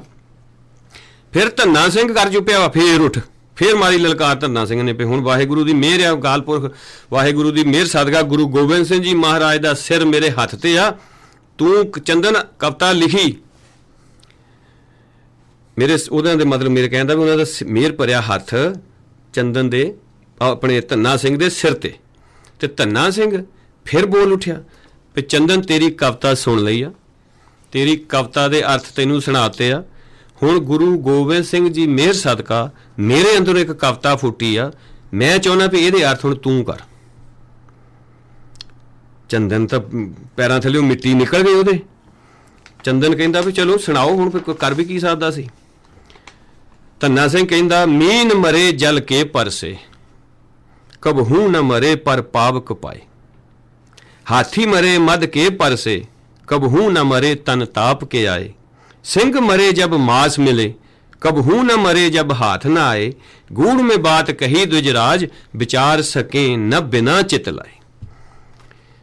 ਧੰਨਾ ਸਿੰਘ ਨੇ ਹੁਣ ਜੋ ਕਿਹਾ ਨਾਲ ਇਹ ਵੀ ਕਹਿਤਾ ਵੀ ਹੇ ਪੰਡਤ ਮਹਾਰਾਜ ਚੰਦਨ ਜੀ, ਇਹ ਮੈਂ ਬੜੀ ਗੂੜ ਦੀ ਇੱਕ ਗੱਲ ਕਹੀ ਆ, ਇਹਨੂੰ ਜਿੰਨਾ ਤੇ ਤੂੰ ਚਿੱਤ ਲਾ ਕੇ ਨਹੀਂ ਵਿਚਾਰੇਗਾ ਉਹਨਾਂ ਚਿਰ ਤੇਰੇ ਸਮਝ ਨਹੀਂ ਪੈਣਾ ਪੱਲੇ ਕੁਛ ਵੀ। ਗੁਰੂ ਸਾਹਿਬ ਵੀ ਕਹਿੰਦੇ ਨੇ ਆਪਣੀ ਬਾਣੀ ਬਾਰੇ ਵੀ ਜੇ ਚਿੱਤ ਲਾ ਕੇ ਪੜੂਗੇ ਫੇਰ ਹੀ ਉਹਦੀ ਸਮਝ ਆਉਣੀ ਆ। ਅਸੀਂ ਚਿੱਤ ਲਾ ਕੇ ਜੇ ਪੜਾਂਗੇ ਤਾਂ ਸਾਨੂੰ ਦਸਮ ਗ੍ਰੰਥ ਦੀ ਵੀ ਸਮਝ ਆਊਗੀ, ਜੇ ਚਿੱਤ ਨਹੀਂ ਲਾਵਾਂਗੇ ਤਾਂ ਫਿਰ ਭੰਬਲ ਭੂਸੇ 'ਚ ਪੈਣਾ ਗਰੰਟੀ ਆ। ਸੋ ਚੰਦਨ ਹੁਣ ਸੋਚੀ ਪੈ ਗਿਆ, ਕਹਿੰਦਾ ਵੀ ਜੋ ਧੰਨਾ ਸਿੰਘ ਕਹਿ ਰਿਹਾ ਕੋਈ ਏਡੀ ਵੱਡੀ ਤਾਂ ਕੋਈ ਗੱਲ ਹੈ ਨਹੀਂ ਵੀ ਜਿਵੇਂ ਗੂੜ ਵਾਲੀ ਕੋਈ ਗੱਲ ਜਿਹੜੀ ਕਹਿ ਰਿਹਾ ਵੀ ਉਹ ਕੀ ਹੋਈ। ਕਿਉਂਕਿ ਉਹ ਕਹਿੰਦਾ ਵੀ ਧੰਨਾ ਸਿੰਘ ਸਿਰਫ ਬੜਾ ਸਾਦੀ ਜਿਹੀ ਗੱਲ ਕਰ ਰਿਹਾ ਪੁੱਠੀ ਜਿਹੀ, ਵੀ ਮੀਨ ਮਰੇ ਜਲ ਕੇ ਪਰਸੇ, ਵੀ ਮੱਛੀ ਜਿਹੜੀ ਮਰ ਜਾਂਦੀ ਜਦੋਂ ਉਹਦਾ ਪਾਣੀ ਨਾਲ ਸਪਰਸ਼ ਹੁੰਦਾ, ਹਾਲਾਂਕਿ ਪਾਣੀ 'ਚ ਤਾਂ ਮੱਛੀ ਜਿੰਦੀ ਰਹਿੰਦੀ ਆ, ਪਰ ਕਹਿ ਰਿਹਾ ਕਬੂ ਨਾ ਮਰੇ ਪਰ ਪਾਵਕ ਪਾਏ, ਜਦੋਂ ਅੱਗ ਤੇ ਸਿੱਟਦੇ ਉਹ ਕਦੀ ਨਹੀਂ ਮਰਦੀ। ਹਾਥੀ ਬਾਰੇ ਹੁਣ ਇੱਕ ਮਿੱਥਿਆ ਕਿ ਉਹਨੂੰ ਤਾਪ ਇੱਕ ਵਾਰੀ ਉਹ ਚੜ੍ਹਦਾ, ਜਦੋਂ ਇੱਕ ਵਾਰੀ ਹਾਥੀ ਨੂੰ ਤਾਪ ਚੜ੍ਹ ਗਿਆ ਉਹਦਾ ਕੋਈ ਇਲਾਜ ਨਹੀਂ, ਉਹਦੀ ਮੌਤ ਹੀ ਆ। ਤੇ ਧੰਨਾ ਸਿੰਘ ਕਹਿ ਰਿਹਾ ਹਾਥੀ ਮਰੇ ਮਦ ਕੇ ਪਰਸੇ ਕਬਹੂ ਨਾ ਮਰੇ ਤਨ ਤਾਪ ਕੇ ਆਏ, ਕਿ ਸ਼ਰਾਬ ਪੀ ਕੇ ਹਾਥੀ ਤਾਂ ਆਮ ਮਸਤ ਜਾਂਦੇ ਆ। ਧੰਨਾ ਸਿੰਘ ਇਹ ਵੀ ਉਲਟ ਕਹਿ ਰਿਹਾ। ਫਿਰ ਕਹਿੰਦਾ ਸਿੰਘ ਮਰੇ ਜਬ ਮਾਸ ਮਿਲੇ, ਕਹਿੰਦਾ ਸ਼ੇਰ ਆ ਮਰ ਜਾਂਦਾ ਜਦੋਂ ਉਹਨੂੰ ਮਾਸ ਮਿਲ ਜਾਂਦਾ ਖਾਣ ਨੂੰ। ਕਬਹੂ ਨਾ ਮਰੇ ਜਬ ਹੱਥ ਨਾ ਆਏ, ਗੂੜ ਮੇਂ ਬਾਤ ਕਹੀ ਦੁਜਰਾਜ ਵਿਚਾਰ ਸਕੇ ਨਾ ਬਿਨਾ ਚਿਤ ਲਾਏ। ਹੁਣ ਚੰਦਨ ਜਿਹੜਾ ਸੀ ਸੋਚੀ ਪੈ ਗਿਆ ਵੀ ਮੈਂ ਇਹਨੂੰ ਇਹਦੇ ਵਿੱਚੋਂ ਮੈਨੂੰ ਸਮਝ ਤਾਂ ਆ ਰਹੀ ਵੀ ਕੀ ਕਹਿ ਰਿਹਾ, ਪਰ ਗੂੜ ਵਾਲੀ ਬਾਤ ਜਿਹੜੀ ਆ ਉਹ ਪਕੜ 'ਚ ਨਹੀਂ ਆ ਰਹੀ ਸੀ ਉਹਦੇ। ਧੰਨਾ ਸਿੰਘ ਫੇਰ ਕਹਿੰਦਾ ਹੁਣ ਮੈਂ ਇਹਨੂੰ ਉਚਾਰਨ ਕਰਨ ਦਾ ਲਹਿਜਾ ਬਦਲ ਦਿੰਦਾ, ਮੈਂ ਜਿੱਥੇ ਵਿਸ਼ਰਾਮ ਅੱਗੇ ਲਾਇਆ ਸੀ ਮੈਂ ਵਿਸ਼ਰਾਮ ਦੀ ਜਗ੍ਹਾ ਬਦਲ ਦਿੰਦਾ, ਅਰਥ ਤੇਰੇ ਆਪਣੇ ਆਪ ਸਮਝ ਪੈ ਜਾਣਗੇ। ਜਿੱਥੇ ਹੁਣ ਪਹਿਲਾਂ ਧੰਨਾ ਸਿੰਘ ਇਸ ਤਰ੍ਹਾਂ ਨਾਲ ਪੇਸ਼ ਕਰ ਰਿਹਾ ਸੀ ਆਪਣੀ ਕਵਿਤਾ ਪੇ ਮੀਨ ਮਰੇ ਜਲ ਕੇ ਪਰਸੇ, ਇੱਥੇ ਰੁਕ ਜਾਂਦਾ ਸੀ। ਫਿਰ ਕਹਿੰਦਾ ਸੀ ਕਬਹੂ ਨਾ ਮਰੇ ਪਰ ਪਾਵਕ ਪਾਏ, ਕਦੇ ਨਹੀਂ ਮਰਦੀ ਅੱਗ ਤੇ ਪਾਉਣਾ। ਹੁਣ ਉਹਨੂੰ ਲਹਿਜਾ ਬਦਲ ਲਿਆ, ਉਹ ਕਹਿੰਦਾ ਮੀਨ ਮਰੇ ਜਲ ਕੇ ਪਰਸੇ ਕਬਹੂ ਨਾ ਮਰੇ ਪਰ ਪਾਵਕ ਪਾਏ, ਕਹਿੰਦਾ ਕਤਈ ਨਹੀਂ ਮਰਦੀ ਮੱਛੀ ਜੇ ਉਹਨੂੰ ਪਾਣੀ ਦਾ ਸਪਰਸ਼ ਹੋ ਜਾਏ। ਮੀਨ ਮਰੇ ਜਲ ਕੇ ਪਰਸੇ ਕਬਹੂ ਨਾ, ਕਦੀ ਨਹੀਂ ਮਰਦੀ, ਮਰੇ ਕਦੋਂ ਪਰ ਪਾਵਕ ਪਾਏ, ਜਦੋਂ ਅੱਗ 'ਚ ਸਿੱਟ ਦਿਓ। ਫਿਰ ਕਹਿੰਦਾ ਹਾਥੀ ਮਰੇ ਮਦ ਕੇ ਪਰਸੇ ਕਬਹੂ ਨਾ ਮਰੇ ਤਨ ਤਾਪ ਕੇ ਆਏ, ਸਿੰਘ ਮਰੇ ਜਬ ਮਾਸ ਮਿਲੇ ਕਬਹੂ ਨਾ, ਕਹਿੰਦਾ ਕਦੀ ਨਹੀਂ ਮਰਦਾ ਸ਼ੇਰ ਜਦੋਂ ਉਹਨੂੰ ਮਾਸ ਮਿਲ ਜਾਂਦਾ। ਮਰੇ ਜਬ ਹੱਥ ਨਾ ਆਏ, ਗੂੜ ਮੇਂ ਬਾਤ ਕਹੀ ਦੁਜਰਾਜ ਵਿਚਾਰ ਸਕੇ ਨਾ ਬਿਨਾ ਚਿਤ ਲਾਏ। ਸੋ ਇਸ ਤਰ੍ਹਾਂ ਦੀ ਜਿਹੜੀਆਂ ਵੰਨਗੀਆਂ ਨੇ ਗੁਰੂ ਸਾਹਿਬਾਨ ਦੇ ਸਮੇਂ ਵਿੱਚ ਉਹਨਾਂ ਦੇ ਕਵੀ ਤੇ ਆਪ ਉਹ ਕਿੰਨਾ ਹੌਸਲਾ ਵਧਾਉਂਦੇ ਸੀਗੇ ਉਹ ਆਪਣੇ ਕਵੀਆਂ ਦਾ, ਸਿੱਖਾਂ ਦਾ, ਸੰਗਤਾਂ ਦਾ, ਕਿ ਸਾਨੂੰ ਇਹ ਸਾਰੇ ਬਾਰੇ ਜਿਹੜੀ ਅੱਜ ਦਾ ਪਹਿਲਾਂ ਤੁਸੀਂ ਗੱਲ ਸ਼ੁਰੂ ਇੱਥੋਂ ਕੀਤੀ ਵੀ ਪੂਰਨ ਪੁਰਖ ਹੀ ਉਹ ਆ ਜਿਹਦੀ ਜ਼ਿੰਦਗੀ ਦਾ ਹਰ ਪਹਿਲੂ ਗਤੀਮਾਨ ਆ। ਸੋ ਗੁਰੂ ਸਾਹਿਬਾਨ ਦੇ ਅੱਜ ਤੇ ਇਹ ਸਾਹਿਤਕ ਵੰਨਗੀ ਥੋੜੀ ਜਿਹੀ ਆਪਣਾ ਕੀਤੀ ਆ। ਆਉਣ ਵਾਲੇ ਸਮੇਂ ਦੇ ਵਿੱਚ ਉਹਨਾਂ ਦੀਆਂ ਜਿਹੜੀਆਂ ਧਾਰਮਿਕ ਰਚਨਾਵਾਂ ਨੇ ਉਹਨਾਂ ਦੇ ਵਿੱਚ ਜੋ ਸਿੱਖੀ ਸੰਦੇਸ਼ ਆ, ਜੋ ਗੁਰੂ ਗ੍ਰੰਥ ਸਾਹਿਬ ਜੀ ਦਾ ਉਪਦੇਸ਼ ਕਿਸ ਤਰ੍ਹਾਂ ਉਹ ਦਸਮ ਗ੍ਰੰਥ ਦੇ ਵਿੱਚ ਦੀ ਸਾਨੂੰ ਦ੍ਰਿੜ ਕਰਾਉਂਦੇ ਆ, ਉਹਦੇ ਬਾਰੇ ਵਿਚਾਰ ਕਰਾਂਗੇ। ਤੇ ਦੂਸਰਾ ਹੁਣ ਇਹ ਵੀ ਜਿਹੜਾ ਬੰਦੇ ਇਹਨਾਂ ਦਾ ਵਿਰੋਧ ਕਰਦੇ ਆ ਲਿਖਤਾਂ ਦਾ ਗੁਰੂ ਸਾਹਿਬ ਦੀਆਂ ਦਾ, ਹਾਂਜੀ, ਉਹਨਾਂ ਨੂੰ ਕੋਈ ਸੂਝ ਬੂਝ ਨਹੀਂ। ਇੱਕ ਤਾਂ ਸ਼ਰਾਰਤੀ ਲੋਕ ਨੇ ਜਿਹੜੇ ਕਰਦੇ ਨੇ ਸਾਜ਼ਿਸ਼ ਆ, ਇੱਕ ਉਹ ਲੋਕ ਨੇ ਜਿਹੜੇ ਕਿ ਆਪਾਂ ਪਹਿਲਾਂ ਗੱਲ ਕੀਤੀ ਆ ਵੀ ਗੁਰੂ ਗੋਬਿੰਦ ਸਿੰਘ ਜੀ ਮਹਾਰਾਜ ਨੂੰ ਕਹਿੰਦੇ ਵੀ ਉਹ ਗੁਰੂ ਨਹੀਂ ਹੋ ਸਕਦੇ, ਤੀਰ ਤਲਵਾਰ ਚਲਾਉਣ ਵਾਲੇ। ਬਿਲਕੁਲ ਗੁਰੂਆਂ ਨੂੰ ਮਤਲਬ ਗੁਰੂ ਪਦਵੀ ਤੋਂ ਵੀ ਮਤਲਬ ਥੱਲੇ ਸਿੱਟਣ ਦੀਆਂ ਗੱਲਾਂ ਕਰਦੇ ਸੀ। ਇਹ ਸਾਬਤ ਕਰਨਾ ਚਾਹੁੰਦੇ ਸੀ ਵੀ ਗੁਰੂ ਗੋਬਿੰਦ ਸਿੰਘ ਗੁਰੂ ਨਹੀਂ ਹੈ। ਬਿਲਕੁਲ ਉਹ ਸੋਚ ਹੀ ਆ, ਉਹੋ ਹੀ ਲੋਭੀ ਆ ਜਿਹੜੀ ਉਹਨਾਂ ਨੇ ਇਹ ਦੇਖਿਆ ਵੀ ਉੱਥੇ ਤਾਂ ਅਸੀਂ ਕਾਮਯਾਬ ਨਹੀਂ ਹੋ ਸਕੇ, ਵੀ ਚਲੋ ਇੱਕ ਹੋਰ ਛੋਟਾ ਜਿਹਾ ਹਮਲਾ ਇੱਕ ਹੋਰ ਪਾਸਿਓਂ ਦੀ ਅਟੈਕ ਕਰਦੇ ਆ ਵੀ ਜੇ ਗੁਰੂ ਸਾਹਿਬ ਨੂੰ ਅਸੀਂ ਨਹੀਂ ਸਿੱਖਾਂ ਦੇ ਮਨਾਂ ਚੋਂ ਕੱਢ ਸਕੇ ਤਾਂ ਹੁਣ ਗੁਰੂ ਸਾਹਿਬ ਦੀਆਂ ਰਚਨਾਵਾਂ ਪਹਿਲਾਂ ਇਹਨਾਂ ਚੋਂ ਕੱਢੀਏ। ਹਾਂਜੀ ਬਿਲਕੁਲ ਜੀ। ਉਹਨਾਂ ਰਚਨਾਵਾਂ ਨੂੰ ਨਿੰਦਣਾ, ਉਹਨਾਂ ਨੂੰ ਇਹ ਕਹਿਣਾ ਵੀ ਸਿੱਖ ਨਾ ਪੜ੍ਹਨ ਜਾਂ ਗੁਰੂ ਸਾਹਿਬਾਨ ਦੀਆਂ ਨਹੀਂ ਆ, ਇਹ ਉਹੀ ਲੋਕ ਨੇ ਜਿਹੜੇ ਗੁਰੂ ਸਾਹਿਬਾਨ ਨੂੰ ਪਹਿਲਾਂ ਇੱਕ ਹਮਲਾ ਕਰ ਹਟੇ ਬੜੇ ਜ਼ੋਰਾਂ ਸ਼ੋਰਾਂ ਨਾਲ ਵੀ ਗੁਰੂ ਨਹੀਂ ਹੋ ਸਕਦੇ ਗੁਰੂ ਗੋਬਿੰਦ ਸਿੰਘ, ਉਹ ਇੱਕ ਯੋਧੇ ਹੋ ਸਕਦੇ, ਸ਼ਿਵਾਜੀ ਵਰਗੇ ਮੰਨ ਸਕਦੇ ਉਹਨਾਂ ਨੂੰ। ਤੇ ਉਹ ਕੌਣ ਲੋਕ ਨੇ, ਉਹਨਾਂ ਦੀ ਆਪਾਂ ਹੁਣ ਜਿਹੜੀ ਆ ਫਿਰ ਦੁਬਾਰਾ ਮਸਕੀਨ ਜੀ ਹੁਣਾਂ ਤੋਂ ਉਹ ਹਵਾਲੇ ਸੰਗਤਾਂ ਨਾਲ ਸਾਂਝੇ ਕਰਦੇ ਨੇ, ਥੋੜਾ ਕਲੀਅਰ ਹੋ ਜਾਊਗਾ ਵੀ ਜਿਹੜਾ ਇਹ ਕਾਮ ਦਾ ਰੌਲਾ ਪਾਉਂਦੇ ਨੇ ਦਸਮ ਗ੍ਰੰਥ ਦੇ ਵਿੱਚ, ਉਹਦੀ ਕਾਮ ਦੀ ਕੀ ਅਸਲੀਅਤ ਆ ਉਹਨਾਂ ਰਚਨਾਵਾਂ ਵਿੱਚ, ਕਿਉਂ ਆਇਆ, ਉਹਦੇ ਆਉਣ ਦਾ ਕਾਰਨ ਕੀ ਆ, ਤੇ ਉਹ ਕਿਹੜੇ ਲੋਕ ਨੇ ਜਿਹੜੇ ਇਹਨੂੰ ਸਵੀਕਾਰ ਨਹੀਂ ਕਰਦੇ ਸਮਾਂ ਉਲਟੀਆਂ ਚੀਵੇਂ ਗੋਈਆਂ ਕਰਦੇ ਨੇ। ਜੇ ਸੀਡੀ ਰੈਡੀ ਆ ਤਾਂ ਆਪਣੇ ਪਲੇ ਕਰ ਦਈਏ ਸੁਣਦੇ। ਬਿਲਕੁਲ ਜੀ ਬਿਲਕੁਲ, ਓਕੇ।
ਰੇਡੀਓ ਪੰਜਾਬ 1110 AM ਤੇ ਤੁਸੀਂ ਗੁਰਮਤਿ ਵਿਚਾਰ ਪ੍ਰੋਗਰਾਮ ਸੁਣ ਰਹੇ ਹੋ।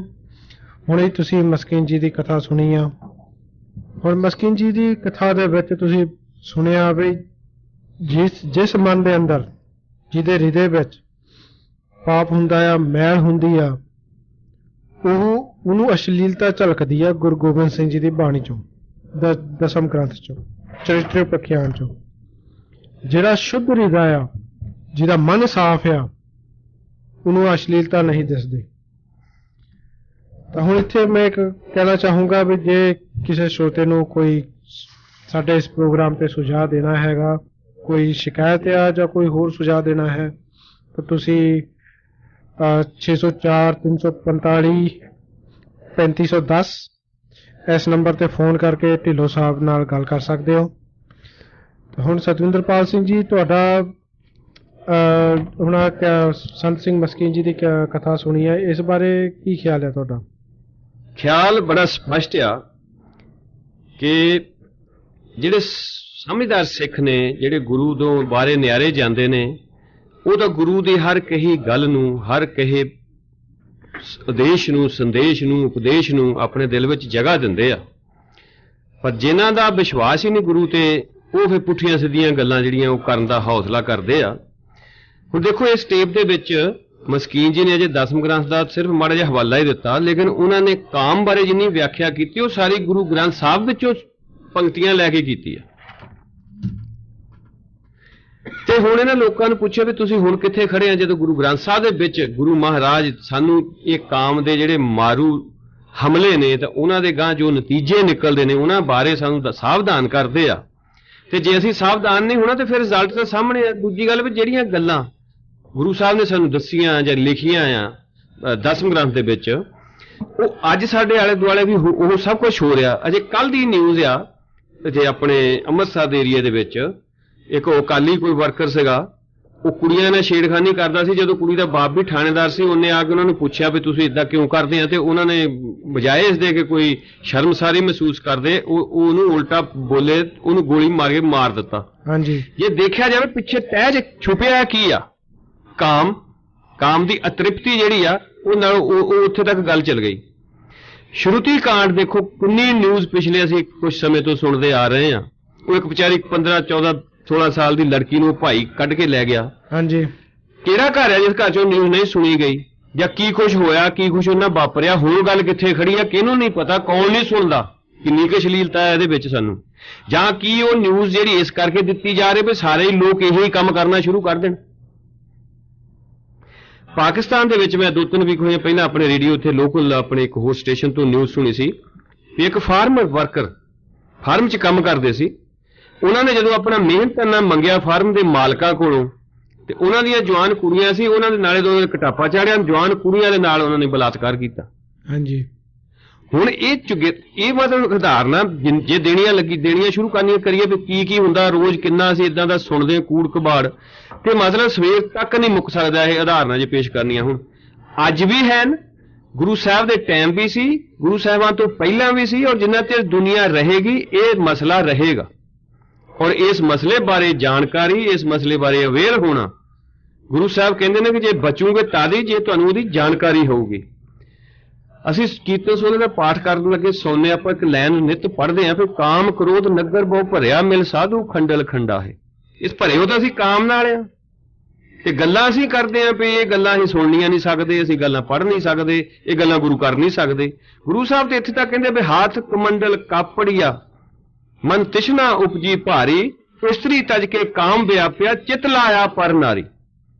ਕੀ ਹੁਣ ਇਹ ਗੁਰੂ ਗ੍ਰੰਥ ਸਾਹਿਬ ਦੀਆਂ ਪੰਕਤੀਆਂ ਨੇ, ਮੈਂ ਦਸਮ ਗ੍ਰੰਥੀ ਦੀ ਗੱਲ ਕਰਦਾ ਹੁਣ ਇਸ ਵੇਲੇ। ਹੁਣ ਗੁਰੂ ਗ੍ਰੰਥ ਸਾਹਿਬ ਦੇ ਵਿੱਚ ਸਾਨੂੰ ਗੁਰੂ ਸਾਹਿਬਾਨ ਕਿਸ ਤਰ੍ਹਾਂ ਨਾਲ ਸੁਚੇਤ ਕਰਦੇ ਆ ਇਹਨਾਂ ਚੀਜ਼ਾਂ ਤੋਂ, ਇਹਨਾਂ ਕਾਮੀਆਂ ਤੋਂ। ਉੱਥੇ ਤਾਂ ਕਹਿੰਦੇ ਵੀ ਤੁਮ ਕਹੀਅਤ ਹੋ ਜਗਤ ਗੁਰ ਸੁਆਮੀ, ਹਮ ਕਹੀਅਤ ਕਲਯੁਗ ਕੇ ਕਾਮੀ। ਜਿੰਨਾ ਪੁਆੜਾ, ਜਿੰਨਾ ਸਿਆਪਾ ਇਸ ਕਾਮ ਕਰਕੇ ਇਸ ਦੁਨੀਆ ਵਿੱਚ ਆ, ਉਹਨਾਂ ਹੋਰ ਕਿਸੇ ਦੂਜੇ 4 ਵਿਕਾਰਾਂ ਕਰਕੇ ਨਹੀਂ, ਜਿਹੜੇ 5 ਵਿਕਾਰ ਨੇ ਸਾਡੇ, ਉਹਨਾਂ ਤੋਂ ਬਚਾ ਹੋਣ ਦੇ ਚਾਂਸ ਜਿਹੜੇ ਆ ਉਹ ਹਜੇ ਹੋ ਸਕਦੇ ਆ। ਲੇਕਿਨ ਇਹ ਜਿਹੜਾ ਆ ਇਤਨਾ ਮਾਰੂ, ਇਤਨਾ ਪਰਬਲ ਇਹ ਦੋਸ਼ ਆ ਇੱਕ ਸਾਡੇ ਇਨਸਾਨਾਂ ਦੇ, ਸਾਡੇ ਵਿੱਚ ਬੈਠਾ, ਸਾਡੇ ਸਰੀਰਾਂ 'ਚ ਬੈਠਾ ਆ। ਔਰ ਮਸਕੀਨ ਸਾਹਿਬ ਵੀ ਕਹਿੰਦੇ ਵੀ ਸਾਡੇ ਅੰਦਰ ਬੈਠੀ ਹੋਈ ਹੈ ਕਮਜ਼ੋਰੀ, ਵਰਨਾ ਜੇ ਸਾਡੇ ਅੰਦਰ ਕਮਜ਼ੋਰੀ ਨਾ ਹੋਵੇ ਕਿ ਸ਼ੁੱਧ ਹਿਰਦੇ ਨੂੰ ਇਹ ਗੱਲ ਕਰਨ ਲੱਗਿਆ ਕੀ ਸ਼ਰਮਸਾਰੀ ਆ, ਲੇਕਿਨ ਅੰਦਰ ਕਮਜ਼ੋਰੀ ਆ। ਸਾਨੂੰ ਆਪਾ ਦਿਸਦਾ ਹੈ ਜਦੋਂ ਗੁਰੂ ਸਾਡੇ ਦੇ ਸਾਹਮਣੇ ਗੱਲ ਲਿਆਉਂਦੇ ਨੇ, ਇੱਕ ਅਸਾਂ ਕਹਾਣੀਆਂ ਸਾਨੂੰ ਸੁਣਾਉਂਦੇ ਨੇ ਵੀ ਆਹ ਕੁਝ ਹੋ ਰਿਹਾ ਜਾਂ ਹੁੰਦਾ ਜਾਂ ਹੋਣ ਦੀ ਸੰਭਾਵਨਾ ਆ, ਸਾਨੂੰ ਲੱਗਦਾ ਵੀ ਸਾਡਾ ਜਿਹੜਾ ਆਪਾ, ਸਾਡਾ ਇਨਸਾਈਡ, ਸਾਡੇ ਜੋ ਵਿਚਾਰ ਚੱਲ ਰਹੀ ਆ ਉਹ ਸਾਡੇ ਸਾਹਮਣੇ, ਸਾਡਾ ਅਸੀਂ ਕਿਸੇ ਲਈ ਕੀ ਸੋਚਦੇ ਦੂਜੇ ਦੀ ਧੀ ਭੈਣ ਵਾਸਤੇ, ਉਹ ਜਦੋਂ ਸਾਨੂੰ ਲੱਗਦਾ ਵੀ ਸਾਡੇ ਅੰਦਰਲੀ ਗੱਲ ਗੁਰੂ ਸਾਹਿਬ ਸਾਨੂੰ ਸ਼ੀਸ਼ਾ ਦਿਖਾ ਰਹੇ ਆ ਤੇ ਸਾਨੂੰ ਭੈ ਆਉਂਦਾ। ਔਰ ਇਹੀ ਕਾਰਨ ਆ ਕਿ ਅਸੀਂ ਵਿਰੋਧ ਵਿੱਚ ਖੜ ਜਾਂਦੇ ਵੀ ਗੁਰੂ ਸਾਹਿਬ ਇਦਾਂ ਨਹੀਂ ਕਰ ਸਕਦੇ, ਗੁਰੂ ਸਾਹਿਬ ਇਦਾਂ ਨਹੀਂ ਕਰ ਸਕਦੇ, ਹੱਦ ਹੋ ਗਈ ਆ। ਗੁਰੂ ਸਾਹਿਬ ਨੇ ਇਹਨਾਂ ਨੂੰ ਪੁੱਛ ਕੇ ਕਰਨਾ ਵੀ ਕੀ ਚਾਹੀਦਾ ਕਰਨਾ ਕੀ ਨਹੀਂ ਚਾਹੀਦਾ। ਤੇ ਹੁਣ ਪ੍ਰੋਗਰਾਮ ਦੀ ਮੇਰੇ ਖਿਆਲ ਆਪਣਾ ਟਾਈਮ ਦੀ ਸਮਾਪਤੀ ਆ, ਤੇ ਇਸੇ ਵਿਸ਼ੇ ਤੇ ਗੁਰੂ ਸਾਹਿਬ ਦਾ ਗੁਰਪੁਰਬ ਜਦੋਂ ਅੱਗੇ ਆ ਰਿਹਾ ਮੇਰੇ ਖਿਆਲ ਜਨਵਰੀ 'ਚ, ਤੇ ਉਹਨਾਂ ਦਾ ਜਿਹੜਾ ਅਧਿਆਤਮਕ ਪੱਖ ਆ ਦਸਮ ਗ੍ਰੰਥ ਦੇ ਵਿੱਚ ਜੋ ਗੁਰੂ ਗ੍ਰੰਥ ਸਾਹਿਬ ਨਾਲ ਮੇਲ ਖਾਂਦਾ, ਕਿਉਂਕਿ ਕਈ ਸੱਜਣ ਮੇਰੀ ਇੱਕ ਟੀਵੀ ਤੇ ਹੋਈ ਸੀ ਵਿਚਾਰ ਪਿੱਛੇ ਜਿਹੇ, ਤੇ ਉਹਨਾਂ ਨੇ ਇੱਕ ਬੜਾ ਠੋਕ ਕੇ ਕਹੀ ਗੱਲ ਵੀ ਦਸਮ ਗ੍ਰੰਥ ਸਾਰੇ ਦੇ ਵਿੱਚ ਕੋਈ ਗੱਲ ਗੁਰੂ ਗ੍ਰੰਥ ਸਾਹਿਬ ਨਾਲ ਮੇਲ ਨਹੀਂ ਖਾਂਦੀ। ਉਦੋਂ ਵੀ ਟਾਈਮ ਮੁੱਕ ਜਾਂਦਾ ਸੀਗਾ ਤੇ ਫਿਰ ਮੈਂ ਸਪਸ਼ਟੀਕਰਨ ਨਹੀਂ ਦੇ ਸਕਿਆ। ਚਲੋ ਖੈਰ ਸਿਆਣੇ ਬੰਦੇ ਸਮਝਦੇ ਇਸ ਗੱਲ ਨੂੰ। ਅਸੀਂ ਉਸ ਪੱਖ ਨੂੰ, ਰੂਹਾਨੀ ਪੱਖ ਜਿਹੜਾ ਦਸਮ ਗ੍ਰੰਥ ਦਾ, ਉਹ ਸਰੋਤਿਆਂ ਨਾਲ ਅਗਲੇ ਪ੍ਰੋਗਰਾਮਾਂ 'ਚ, ਇਹ ਨਹੀਂ ਕਹਿੰਦੇ ਕਿ ਮੋਹਲੇ ਪ੍ਰੋਗਰਾਮ 'ਚ ਹੋ ਸਕਦਾ ਕੋਈ ਹੋਰ ਪ੍ਰੋਗਰਾਮ ਸਾਡਾ ਹੋਵੇ, ਡਿਪੈਂਡ ਕਰਦਾ ਵੀ ਕਿਵੇਂ ਆ, ਲੇਕਿਨ ਅਸੀਂ ਗੁਰੂ ਸਾਹਿਬ ਦੇ ਜਿਹੜਾ ਗੁਰਪੁਰਬ ਆ ਰਿਹਾ ਉਦੋਂ ਅਸੀਂ ਕੋਸ਼ਿਸ਼ ਸਾਡੀ ਹੋਏਗੀ ਕਿ ਦਸਮ ਗ੍ਰੰਥ ਦੇ ਵਿੱਚ ਜਿਹੜਾ ਅਧਿਆਤਮਕ ਪੱਖ ਹੈ, ਗੁਰੂ ਸਾਹਿਬ ਪਰਮਾਤਮਾ ਬਾਰੇ ਕੀ ਸੋਚਦੇ ਨੇ, ਸਿੱਖਾਂ ਨੂੰ ਕਿਸ ਚੀਜ਼ ਦੀ ਪੂਜਾ ਕਰਨੀ ਚਾਹੀਦੀ ਹੈ, ਕਿਸ ਤਰ੍ਹਾਂ ਦੇ ਨਾਲ ਆਪਣਾ ਜੀਵਨ ਜਿਉਣਾ ਚਾਹੀਦਾ, ਉਹ ਚੀਜ਼ਾਂ ਜਿਹੜੀਆਂ ਉਹ ਹਾਈਲਾਈਟ ਕਰਾਂਗੇ ਤਾਂ ਕਿ ਸਰੋਤਿਆਂ ਨੂੰ ਸਮਝ ਆ ਸਕੇ ਕਿ ਦਸਮ ਗ੍ਰੰਥ ਦੇ ਖਿਲਾਫ ਰੌਲਾ ਪਾਉਣ ਵਾਲਿਆਂ ਦੇ ਵਿੱਚ ਕਿੰਨਾ ਕੁ ਉਹਨਾਂ ਦੀ ਮਤ ਕੰਮ ਕਰਦੀ ਹੈ, ਜੇ ਕਿੰਨਾ ਕੁ ਉਹਨਾਂ ਦੇ ਜਿਹੜਾ ਉਹ ਦਾਅਵੇ ਦਮਗਜੇ ਮਾਰਦੇ ਉਹਨਾਂ 'ਚ ਦਮ ਆ। ਓਕੇ ਭਾਈ ਸਾਹਿਬ, ਹੁਣ ਆਪਣਾ ਅੱਜ ਦਾ ਸਮਾਂ ਪੂਰਾ ਹੋ ਚੁੱਕਾ ਆ, ਸ਼ੁਰੂਆਤ ਤੋਂ ਇਜਾਜ਼ਤ ਲਈਏ। ਸ਼ੋਰ। ਵਾਹਿਗੁਰੂ ਜੀ ਕਾ